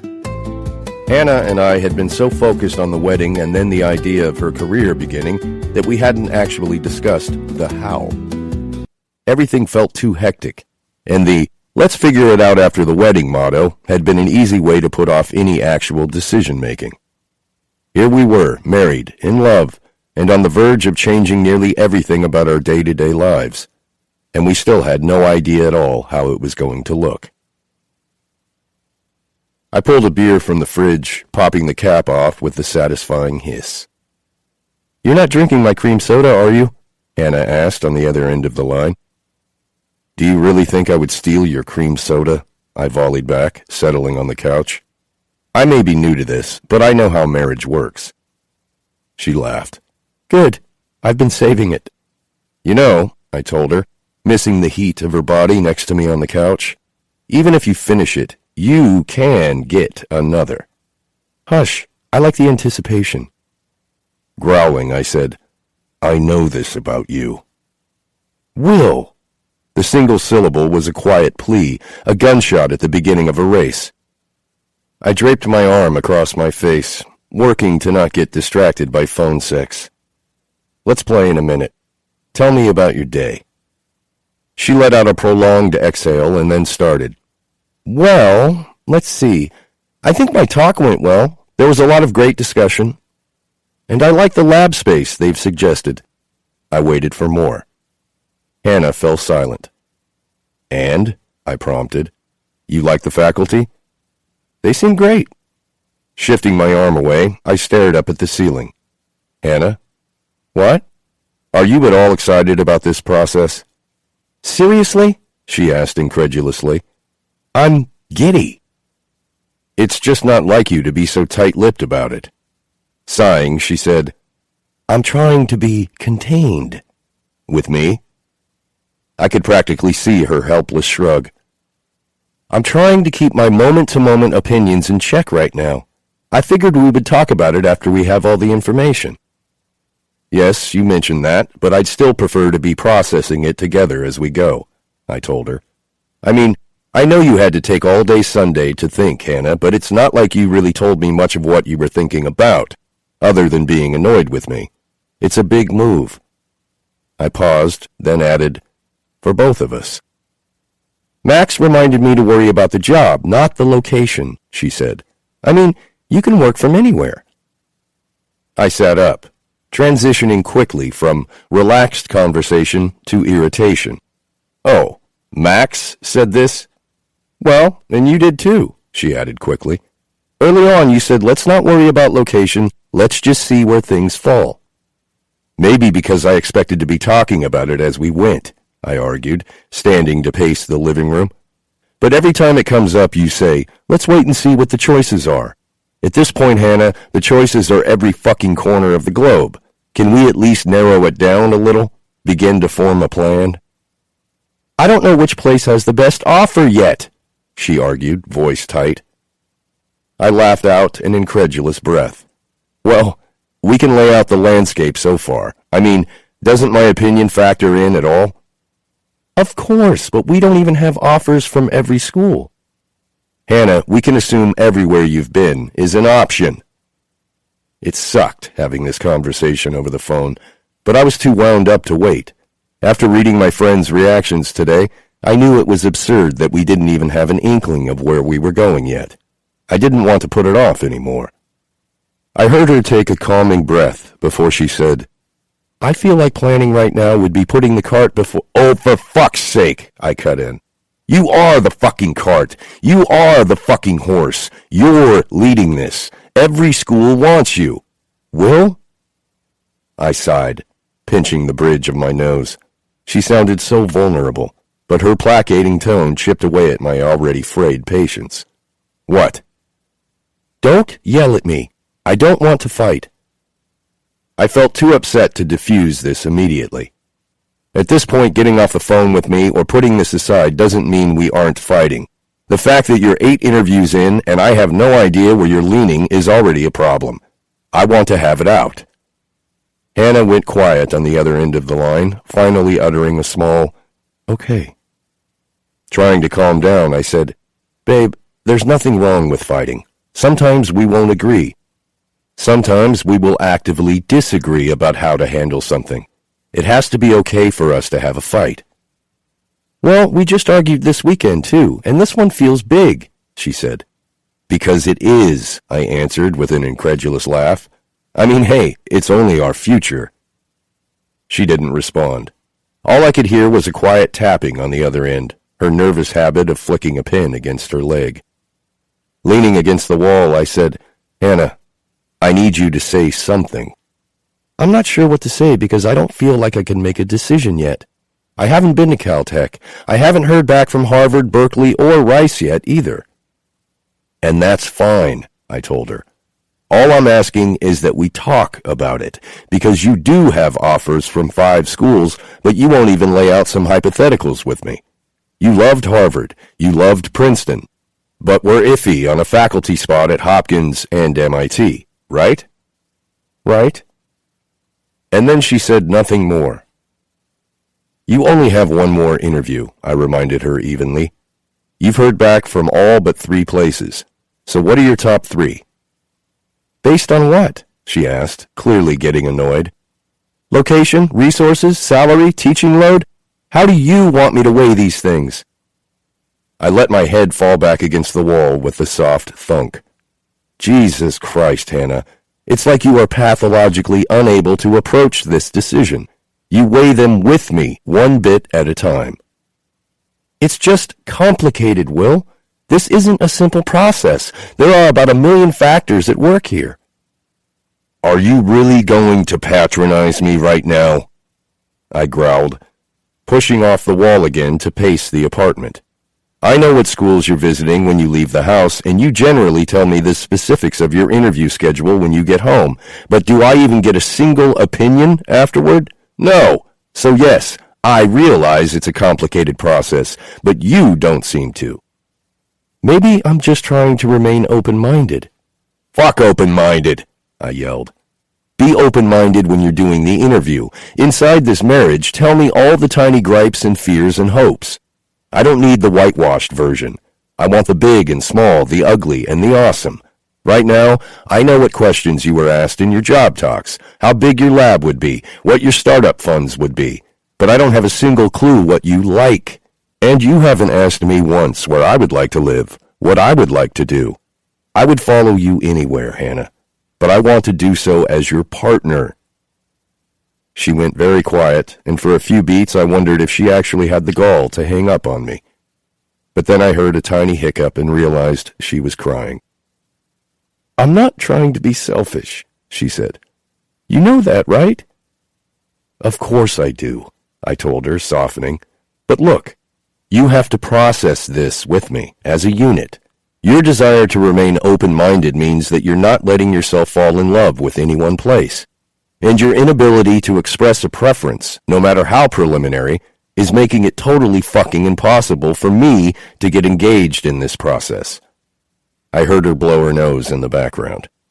And now, your unwillingness to deal with any sort of confrontation is going from naive to thoughtless. I didn't like the way you used to avoid dealing with things. It nearly ended us before we even began, and I really hate it now. She sniffed. I just want to get off the phone. My heart stuttered. Hannah, come on.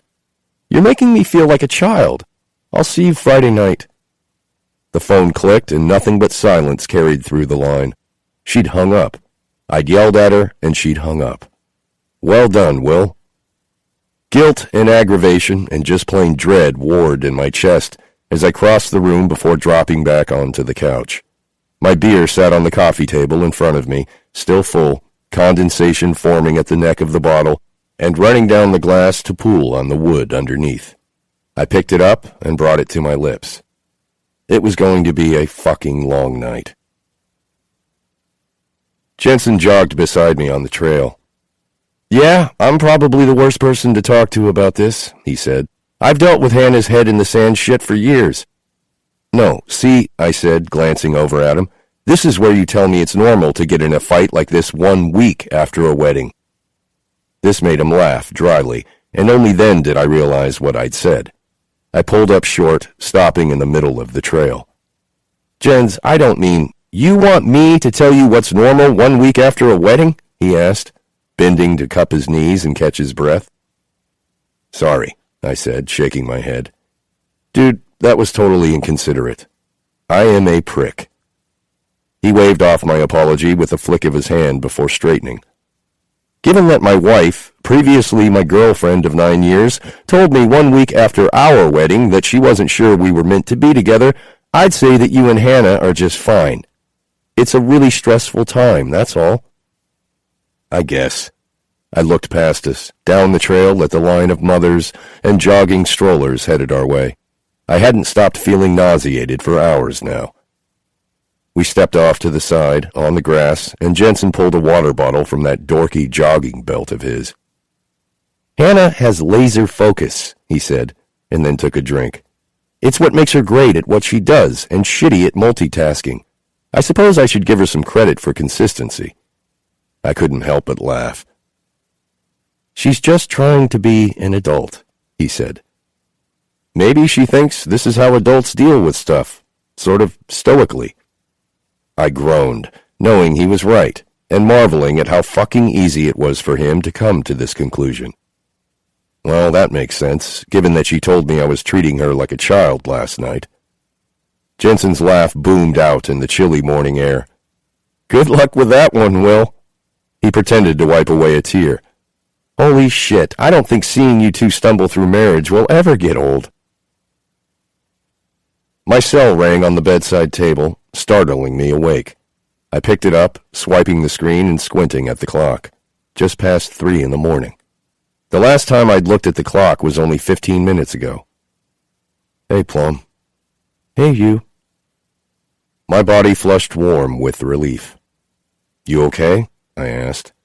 She let out a tiny hiccup and squeaked, "Not really." She paused. "Were you asleep? Your voice is all sleepy deep." Shaking my head, I said, "I just sort of dozed off a few minutes ago." She started to apologize, but I stopped her. No, I'm glad you called." "I couldn't sleep either," she admitted, her voice a little muffled, as if she was lying on her side. "I miss you, and I hate that we're fighting." I fell back against the pillow, rubbing a hand over my face. "I'm sorry. I was a dick earlier." "You weren't, though. You were right." I nodded behind my hand. I was right, and I knew that, but I could have been gentler. Because Hanna was self-possessed in so many ways, it was easy for me to forget that she was only 25 and on the cusp of choosing which prestigious university to join in a faculty role. Talking to Jensen today helped to remind me that Hanna had blown through college in 3 years, graduate school in another 3, and then had a postdoctoral fellowship that was only a year. She was still learning how to manage career choices that many of us didn't have to worry about until much later. "So how was the rest of your day?" I asked my wife. I settled back into bed as she took a deep breath and launched into a detailed description of her interview. What she was asked during her job talk, the meetings with other faculty members afterward, and, later, dinner with the chair of the department at a small but apparently amazing sushi restaurant in San Francisco. She talked about what they ate, the mild gossip they shared, and the strange, small-world coincidences sprinkled throughout the day which, frankly, were prevalent in research circles. The entire time she gushed about it, I listened, trying to imagine us there. I tried to imagine living there. Having grown up in the Pacific Northwest, I could see a transition to the Bay Area. I just wasn't sure I wanted to move to California. I liked our seasons. I liked our urban cluster. I didn't want to have to drive everywhere. I didn't really want to leave the East Coast, and it wasn't until this moment that I knew I felt strongly. Fuck. "But I don't know," she said, rousing me from my thoughts. "I can't imagine us here." She paused, and I briefly wondered if I'd accidentally said any of that out loud.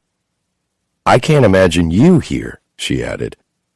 I swallowed, trying to put the right string of words together, one where I wouldn't agree to immediately, wouldn't make her feel she couldn't choose a school in California. I'd meant what I said. I would follow her anywhere. But there was no denying that a big part of me was suddenly hoping I wouldn't have to follow her there. "You can't?" I asked, hedging. "No," she said, and it sounded like she rolled over. "You need to be in a big city, bigger than Berkeley." "You still have a lot of choices in cities," I reminded her. "I do." "So Berkeley is out?" I asked carefully. She breathed in, finally whispering, "Yeah, I think so. I liked it, but not enough." We fell silent, and I grew immediately sleepy with the sound of her quiet breaths in my ear. It rocked me from time to time to realize how easily I'd grown dependent on the sounds of her falling asleep next to me. "I love you so much," she mumbled. "I love you too," I told her. "Come home to me." We fell asleep, neither of us bothering to hang up. I surreptitiously canceled the car Hanna had scheduled to meet her at the airport and went there myself, on a wild tear, deciding to drive the old Subaru from Manhattan to JFK. The reality of this terrible fucking idea, the traffic, the sheer logistics of parking at the airport, reaffirmed my desire to not have to drive every day.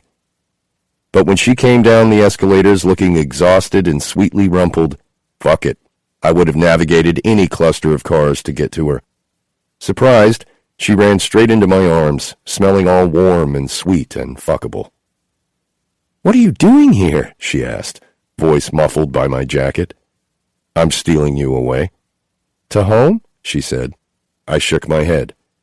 "We're headed upstate for the weekend." Jerking back to look at me, she asked, "Why?" Grabbing her bag, I led her outside. "When we got off the phone, this morning," I added, laughing, "I couldn't stop thinking about how much I wanted you home so we could talk and relax and get back to baseline. It was this weird antsy thing, and I realized our life is going to change. And I need to know that we can talk about all of this somewhere other than the only place we've lived together. I need to know we can be us, no matter where we are." She turned, stretching to kiss me beside the car, and I struggled against the temptation to open the back seat and fuck her in the sketchy parking garage. The drive upstate was torture, with her hand working my jeans open, playing at jerking me off, but never actually getting down to it. Instead, I got teasing fingers, her mouth on my neck, and then the weight of her head on my shoulder as she rested against me, hand warm against my bare stomach as she dozed off.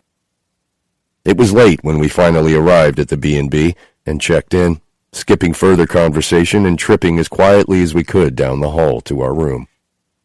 The room was drafty and smelled of wet cut grass. Outside, crickets chirped and the wind creaked through tree limbs beside the window. It was truly nothing like our apartment in Manhattan. And then Hanna met my eyes and smiled. The whole world cracked open. I pulled her clothes off with shaking hands, tossed her onto the creaky bed.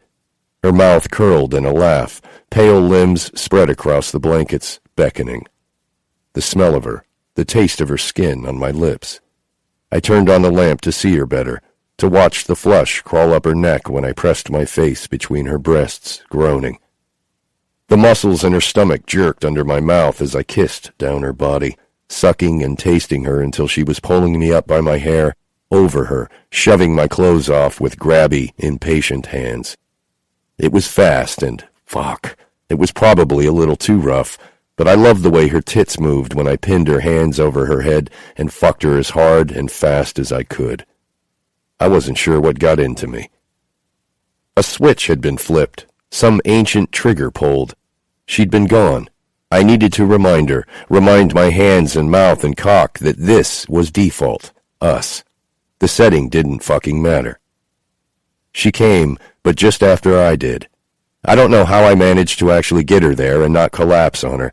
She'd scratched my collarbone when she was close, drawing blood and making me see stars.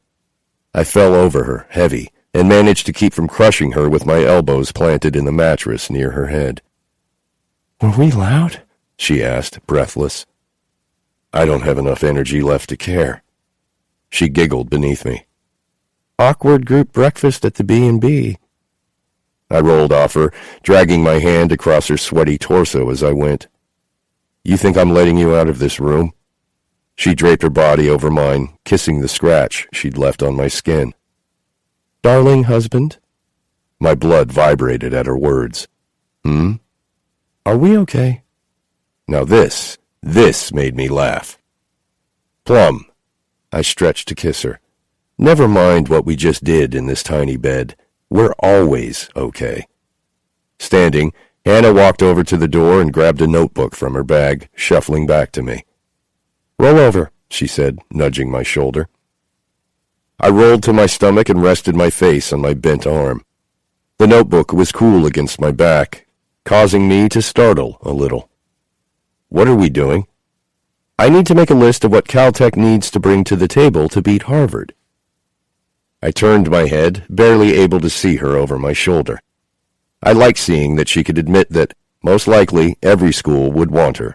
But I also didn't want her to get broken-hearted if she didn't get an offer from her first choice. I wondered if I'd pushed too hard for her to rank her preferences, to assume she had her pick. When do you expect to hear back from Harvard? She grinned, stretching to kiss my cheek. I heard back from them today. 6. Hannah. I knew it was wrong to call Will quite so late, but I hadn't been able to call him until now, and I absolutely didn't want to wait until morning. The phone rang only once before he picked up. "Hey, Plum." "Hey, you." "This is becoming sort of a habit," he said, followed by the sounds of the bed creaking. "I know. We have scripted lines and everything." "How was your day?" he asked, voice scratchy and deep. We'd been in a good place when I left for Caltech, so I imagined he'd probably been actually sleeping, not just trying to. I glanced at the clock and felt even guiltier for calling so late.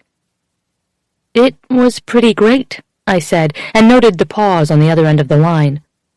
I'd always suspected this particular topic of conversation made Will anxious, but it was only now, since our big blow-up, that I knew exactly how anxious and why. Looking back, I could admit to having some measure of tunnel vision about my job search.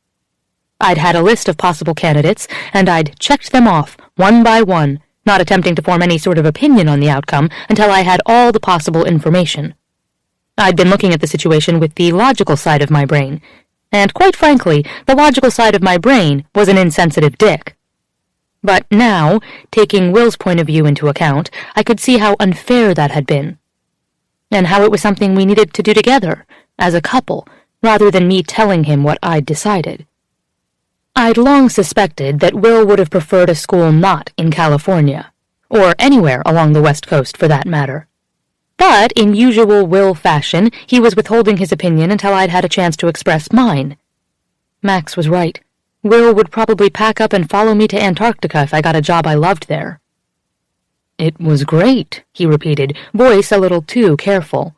"Well, that's great, then, isn't it?" "Yeah, I mean, they were super accommodating. They must have done their research, too, because they knew my favorite band was in town. They took me to a concert at the Rose Bowl, Will. Floor seats. Who does that?" He laughed in that slow, sleepy way of his, and I could imagine him rubbing his hand over his face. "My guess is a school that wants you pretty fucking bad, Plum. Did you have fun?" "It was amazing," I said. "Pasadena is really beautiful." "It is." The campus was beautiful. The houses were beautiful, the weather was beautiful. But, just like with Berkeley, I couldn't imagine my guy in the middle of it all. Will and palm trees just didn't feel right. I saw him in the shadow of skyscrapers, hailing a cab and maneuvering us both through crowds and traffic while I rambled on about God knows what, oblivious to everything going on around us. He needed little hole-in-the-wall restaurants and adrenaline, a city with history and culture, 4 seasons, and winters where we could jog through the snow, where I'd complain about freezing and he'd do something funny to distract me, and we'd see our laughter in the cold air in front of us. And when I thought about it, I needed that too. Pasadena was great, but it wasn't right for us. "It was amazing," I repeated. "But I don't want us to live here, either." "Okay, so that narrows your choices down to—" "I think I've decided," I told him. "If you're ready to really have that talk, of course. I know it's late there. Or early. For a scientist, I'm really terrible with the math of time zones." There was more rustling of fabric, and I could tell that Will was sitting up. I imagined him naked, sheet riding just at his hips, his skin warm with sleep. I was so homesick I could barely stand it. No, I'm definitely ready to talk," he said. "Excited, even." "Okay," I said, and blew out a breath. I could feel my pulse hammering in my chest, and I knew this was a big moment. "Are you sure you don't want to wait until I get back, so we're face to—" "Hannah," he said, laughing. "I'm ready to start the rest of my life with you. Talk to me." Right. Yes. Like I told you before, I couldn't see you in Berkeley, and I'm definitely sure I couldn't see you in Pasadena. Caltech was great, but not for me. Not for us. You okay with that? More than okay, Plum. I know there are a few things we're still waiting on, but I think I like Harvard. Their program is amazing. The school is top-notch, obviously. It's a little less money than Princeton, but I think I have some negotiating room there, even though I know New Jersey would definitely be the easiest in terms of living arrangements and the general upheaval of our lives. You know that's not a factor for me, he said. You haven't spent your entire adult life building a career so you can do what's easiest. I know, and thank you for getting that. I see many blowjobs in your future for being such an amazing, understanding husband. I love you. I love you too. He paused. So, Harvard? He asked, and it was impossible to miss the hopefulness in his voice. I think so. They really want me, and I think I'd have the most flexibility there, which is something I really want. Balance. You remember that, don't you? I said, smiling into my dark hotel room. Balance sounds pretty fucking great. So, we're moving back to Boston then? If you think you could be happy there. I think I could be happy wherever you are, he said, and I was pretty sure he was smiling too. If this Harvard thing didn't pan out, Will and I could definitely not fall back on a career as professional movers. The first weekend after Caltech, and only 3 days before our honeymoon, we woke up, made coffee together, went for a run, met friends for brunch, and headed home. It dissolved into chaos from there. By 11 that morning, we'd accomplished nothing more than covering our living room in folded cardboard boxes. I somehow managed to tape my ponytail to a box, and when Will finally found me, painstakingly trying to remove a strip of boxing tape from my hair, he ended up going down on me on the coffee table. I wasn't actually sure how it happened. Not that I was complaining. In our bedroom, we decided to tackle Will's comic book collection. The bedside table is where most men would keep porn. Though, as I watched Will unload precious issue after issue, and then stack them reverently on the bed with a sort of wild, glazed look in his eyes, I realized this was identical to his reaction to porn anyway. I flopped on the bed and started skimming an issue. In my peripheral vision, I sensed Will watching me, brows furrowed, and a frown tugging at the corner of his mouth. "Hannah," he said, gently scooping up a few I might maybe have accidentally lain on. "Careful, baby. Some of these are older than you are." "Oh, right. Sorry." Will began carefully loading them into boxes, and I picked up a copy with a particularly busty heroine on the cover. "Really, Will?" I said, holding it up for him to see. Thanks to a rather large cleavage-displaying cutout, she was practically spilling out of her costume. I've seen a lot of questionable outfits these girls are made to wear, but this is ridiculous, bordering on obscene. How could anyone be expected to fight crime in this? "Oh, wow," he said, ignoring my rant entirely and beginning to thumb through the pages. "I haven't seen this in years." What on earth is her power? Does she pummel bad guys with her boobs? What is this outfit she's wearing? I think I cover more when I shower. This is Power Girl, and her costume looks like this for a reason. Is the reason so teen boys can wank without actually having to buy porn? When he didn't say anything, my eyes widened. "Oh my God," I said. "I think I've got this," he mumbled, continuing to stack comics in boxes with a lot less care than he had a minute ago. I rolled on the bed, giggling. "Wait until I tell Max you masturbated to a comic book." "Hannah, most guys masturbate to comic books. It's like masturbation training wheels." "Okay, well, you just made this a lot less fun for me, though I will say your boob fetish makes a hell of a lot more sense now." And that's how, by noon, we ended up having sex on a stack of old comic books. He might never admit it, but I think teenage Will just checked something off his bucket list. At 5, Will was going through a box of books in the living room when I passed him on my way to the kitchen. "Need any help?" he asked, setting down a massive structural biology textbook and nodding toward my box. "No, this is light. Just underwear, but I realized I want to go through some of it," I said. "Don't have a copy of Power Girl tucked in there, do you?" "She's a comedian," he grumbled, turning on his heel and following me across the room. "I could leave you alone for a few minutes," I offered generously over my shoulder. I set the box down on the counter and started going through it. Will stepped up next to me. "Oh, I remember those," he said when I pulled out a pair of satin panties. "You do?" "You had them on at your parents' house when I visited for Easter." Ah, yes, the fateful Easter visit when no one in my family knew that Will and I were seeing each other. I lured him into my room and convinced him to have unprotected sex while my family was obliviously hanging out downstairs.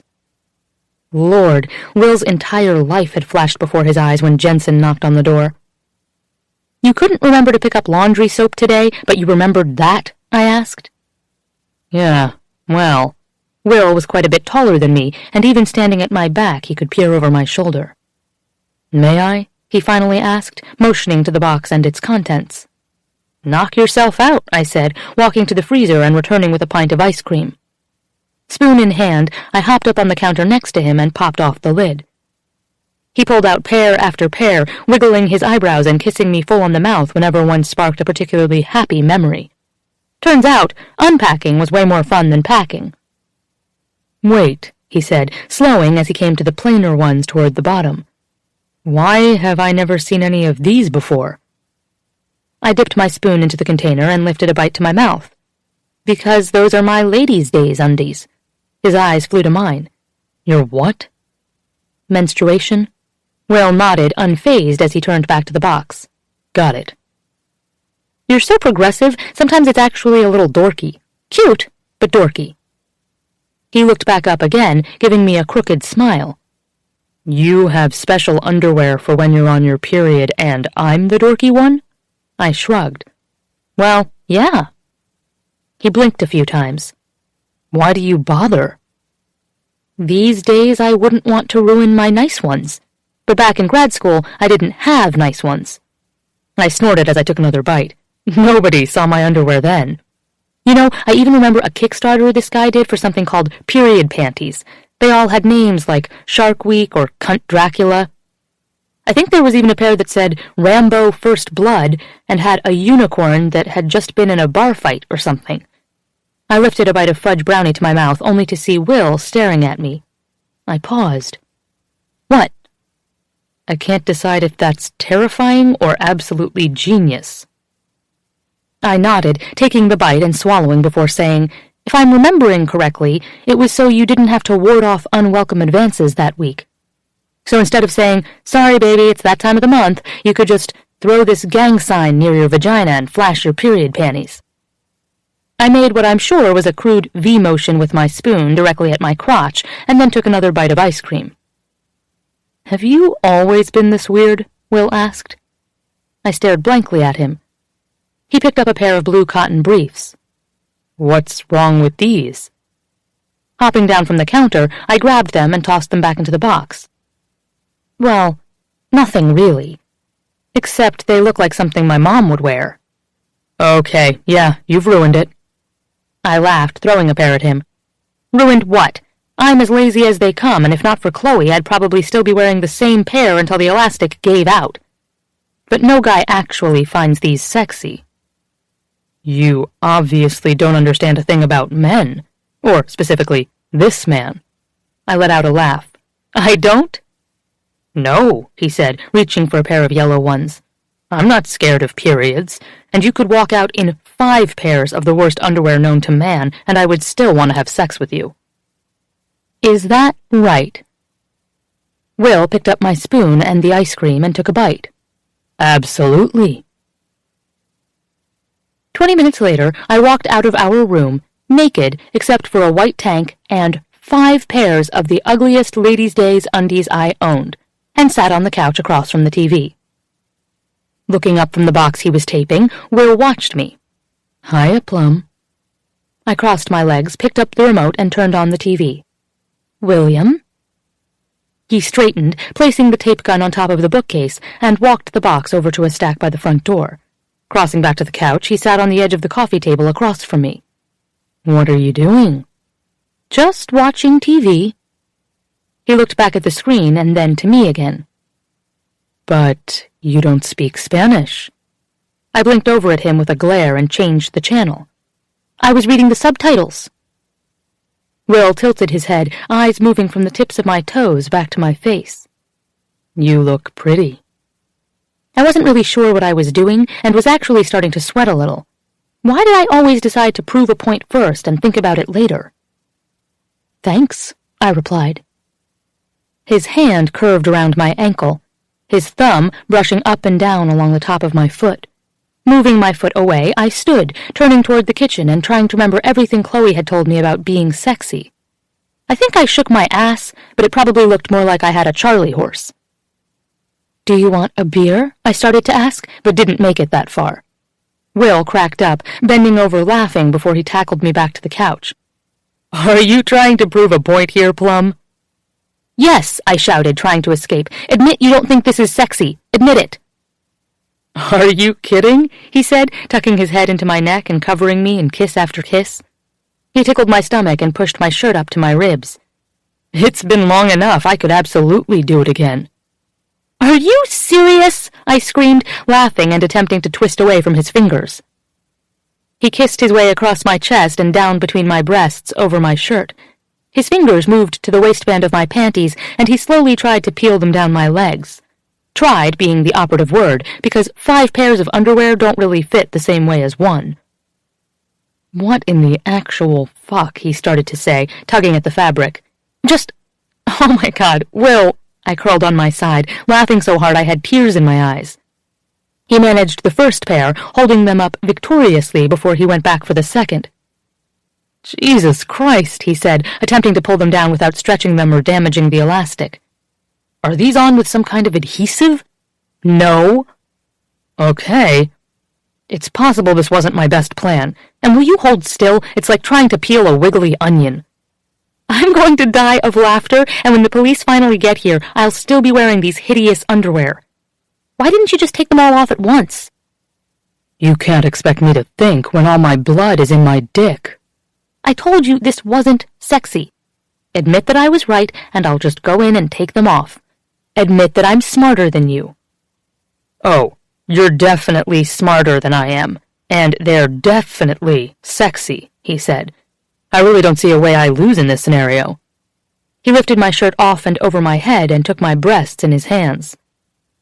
We're never going to be packed at this rate, I said, watching as he took one nipple into his mouth, and then the other. I'd say I wished we would have hired someone, but this has been fun. Today, he kissed my breast again and then looked up at my face. Today has been pretty great. And you're not worried at all about losing this when we move? Will shook his head, placing an elbow on either side of my head and looking down at me. Absolutely not. It's always fun with you. Remember San Diego for Ben and Chloe's wedding? You mean when we barely left the room? Will grinned. Exactly. You're going to kick ass at Harvard and be the most amazing professor they've ever had. I'm going to figure it out with Max, maybe even open a second office, and we'll make things work. Just like we always do, Plum. I gripped his hip, pressing into the H he had tattooed there, and realized he was right. This was a constant. We could move halfway around the world and nothing would change. We were going to be just fine. 7. Will. Max and Jensen patted the table with their hands, a rumbling drum roll. How was the honeymoon? Sarah asked, and everyone groaned. I don't care about the rutting honeymoon, Max Play yelled. I hear enough about their sex life on a normal day. Tell me where you're moving. I can't take it, Chloe said, gripping the sides of her chair. I swear to God, I am going to lose my shit in a violent way if you're even thinking of moving to the West Coast. We've decided, Hannah said to the table, and we are moving to... She looked over at me, and in unison we proclaimed, "Cambridge!" A chorus of cheers rang out, with everyone congratulating us both, congratulating Hannah on landing Harvard. We raised our arms in a toast, glasses clinking loudly. "Boston," Chloe said when she returned her wine glass to the table. "That's like 200 miles. "Are you happy or annoyed?" I asked her. "I can't really tell." "I'm not sure either," Chloe admitted, brow furrowed. "I was preparing myself for something really traumatic." She squinted across the table at us. "Boston is sort of an annoying distance. It's too far to drive regularly, but feels silly flying. Plus, it's Boston." "Not to me," I told them. "I'll be down here 3 days a week." Sarah passed me the baby, searching her purse for something a little quieter for Anna to play with than the spoon she was currently banging against the table. I turned her to face me, puckering my lips for a kiss. Anna reached forward, grabbing my mouth in her chubby fist. "Are you staying up there for the holidays?" Sarah asked. She returned with a rattling plastic thing before noticing Anna's death grip on my face, which, no surprise, Max was happily witnessing. "Oh, geez, Will, that must hurt." Sarah urged her daughter to swap my mouth for the toy, and Annabelle promptly used it as a hammer against my forehead. "Oi!" Max yelped, finally leaning forward to steady her hand. "Ouchie, lovey, be soft. That hurts, Uncle Will." "Apparently, Anna isn't thrilled about Boston," Bennett said dryly. "It's okay," I told Sarah, leaning in and kissing Anna's cheek. "She should learn these moves. She's one now. You never know when she'll get into a fight in the alley behind the daycare." I kissed her little nose. "And it depends on what Hannah's folks want to do around the holidays," I said. I glanced at Hannah, who just shrugged. "Chloe and I will host," Bennett interjected. "Dad and Mom are headed to New Zealand for the month, so we'll have it at our place. And I don't want Sarah having to do anything strenuous with the 1-month-old. We all stared quizzically at Bennett for a beat before deciding in unison to not question his sudden sentimentality. I eyed Sarah's protruding stomach. "You look like a movie prop." She groaned. "I know. Just get her out of me already." "When was your due date again?" Anna asked. "Yesterday," Sarah whined sweetly. "They say the second one usually comes early. They lie." "You know what usually helps with inducing labor," Chloe sang, and Sarah glared at her. "We tried that." She held up her hand, ticking off on her fingers. "We tried sex and spicy food and walking. I swear the only thing left is a scalpel." Max winced bodily beside her, and Hannah leaned closer to her other side, putting her arm around Sarah's shoulders. I listened as my wife laid out the details of Harvard's hiring package, and leaned back in the chair, making faces at my goddaughter. Relief coursed through me like a drug, and I couldn't help but feel the tightness of emotion rise in my throat. We'd built a life here, and I didn't want to lose these friends. I didn't want to be too far from the people we loved. We had looked online at houses in the area. We had talked about how our schedules would mesh. We had discussed our shared need to remain near our family, both hers and the chosen one here with us now. In Cambridge, we would be close enough to the Bergstroms that it would be Hannah's turn to hassle Jensen about dating, and close enough to these idiots to share holidays. I glanced at Hannah as she chatted happily, bubbly as ever. She grabbed a napkin and drew the layout of her lab, before looking guiltily up to me and then flipping over the napkin and drawing the floor plan of the house she thought she liked. Massachusetts had no idea what was coming for it, but I did. This beautiful boss across the table from me was about to take over the whole goddamn state.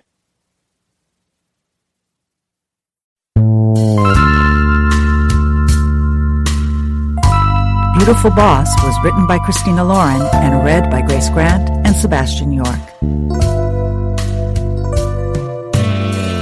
Editing and post-production by Common Mode. Paul Fowley, technical director. The associate producer was Louisa Solomon. The mix engineer was Mike DeCino. This has been a presentation of Simon & Schuster Audio.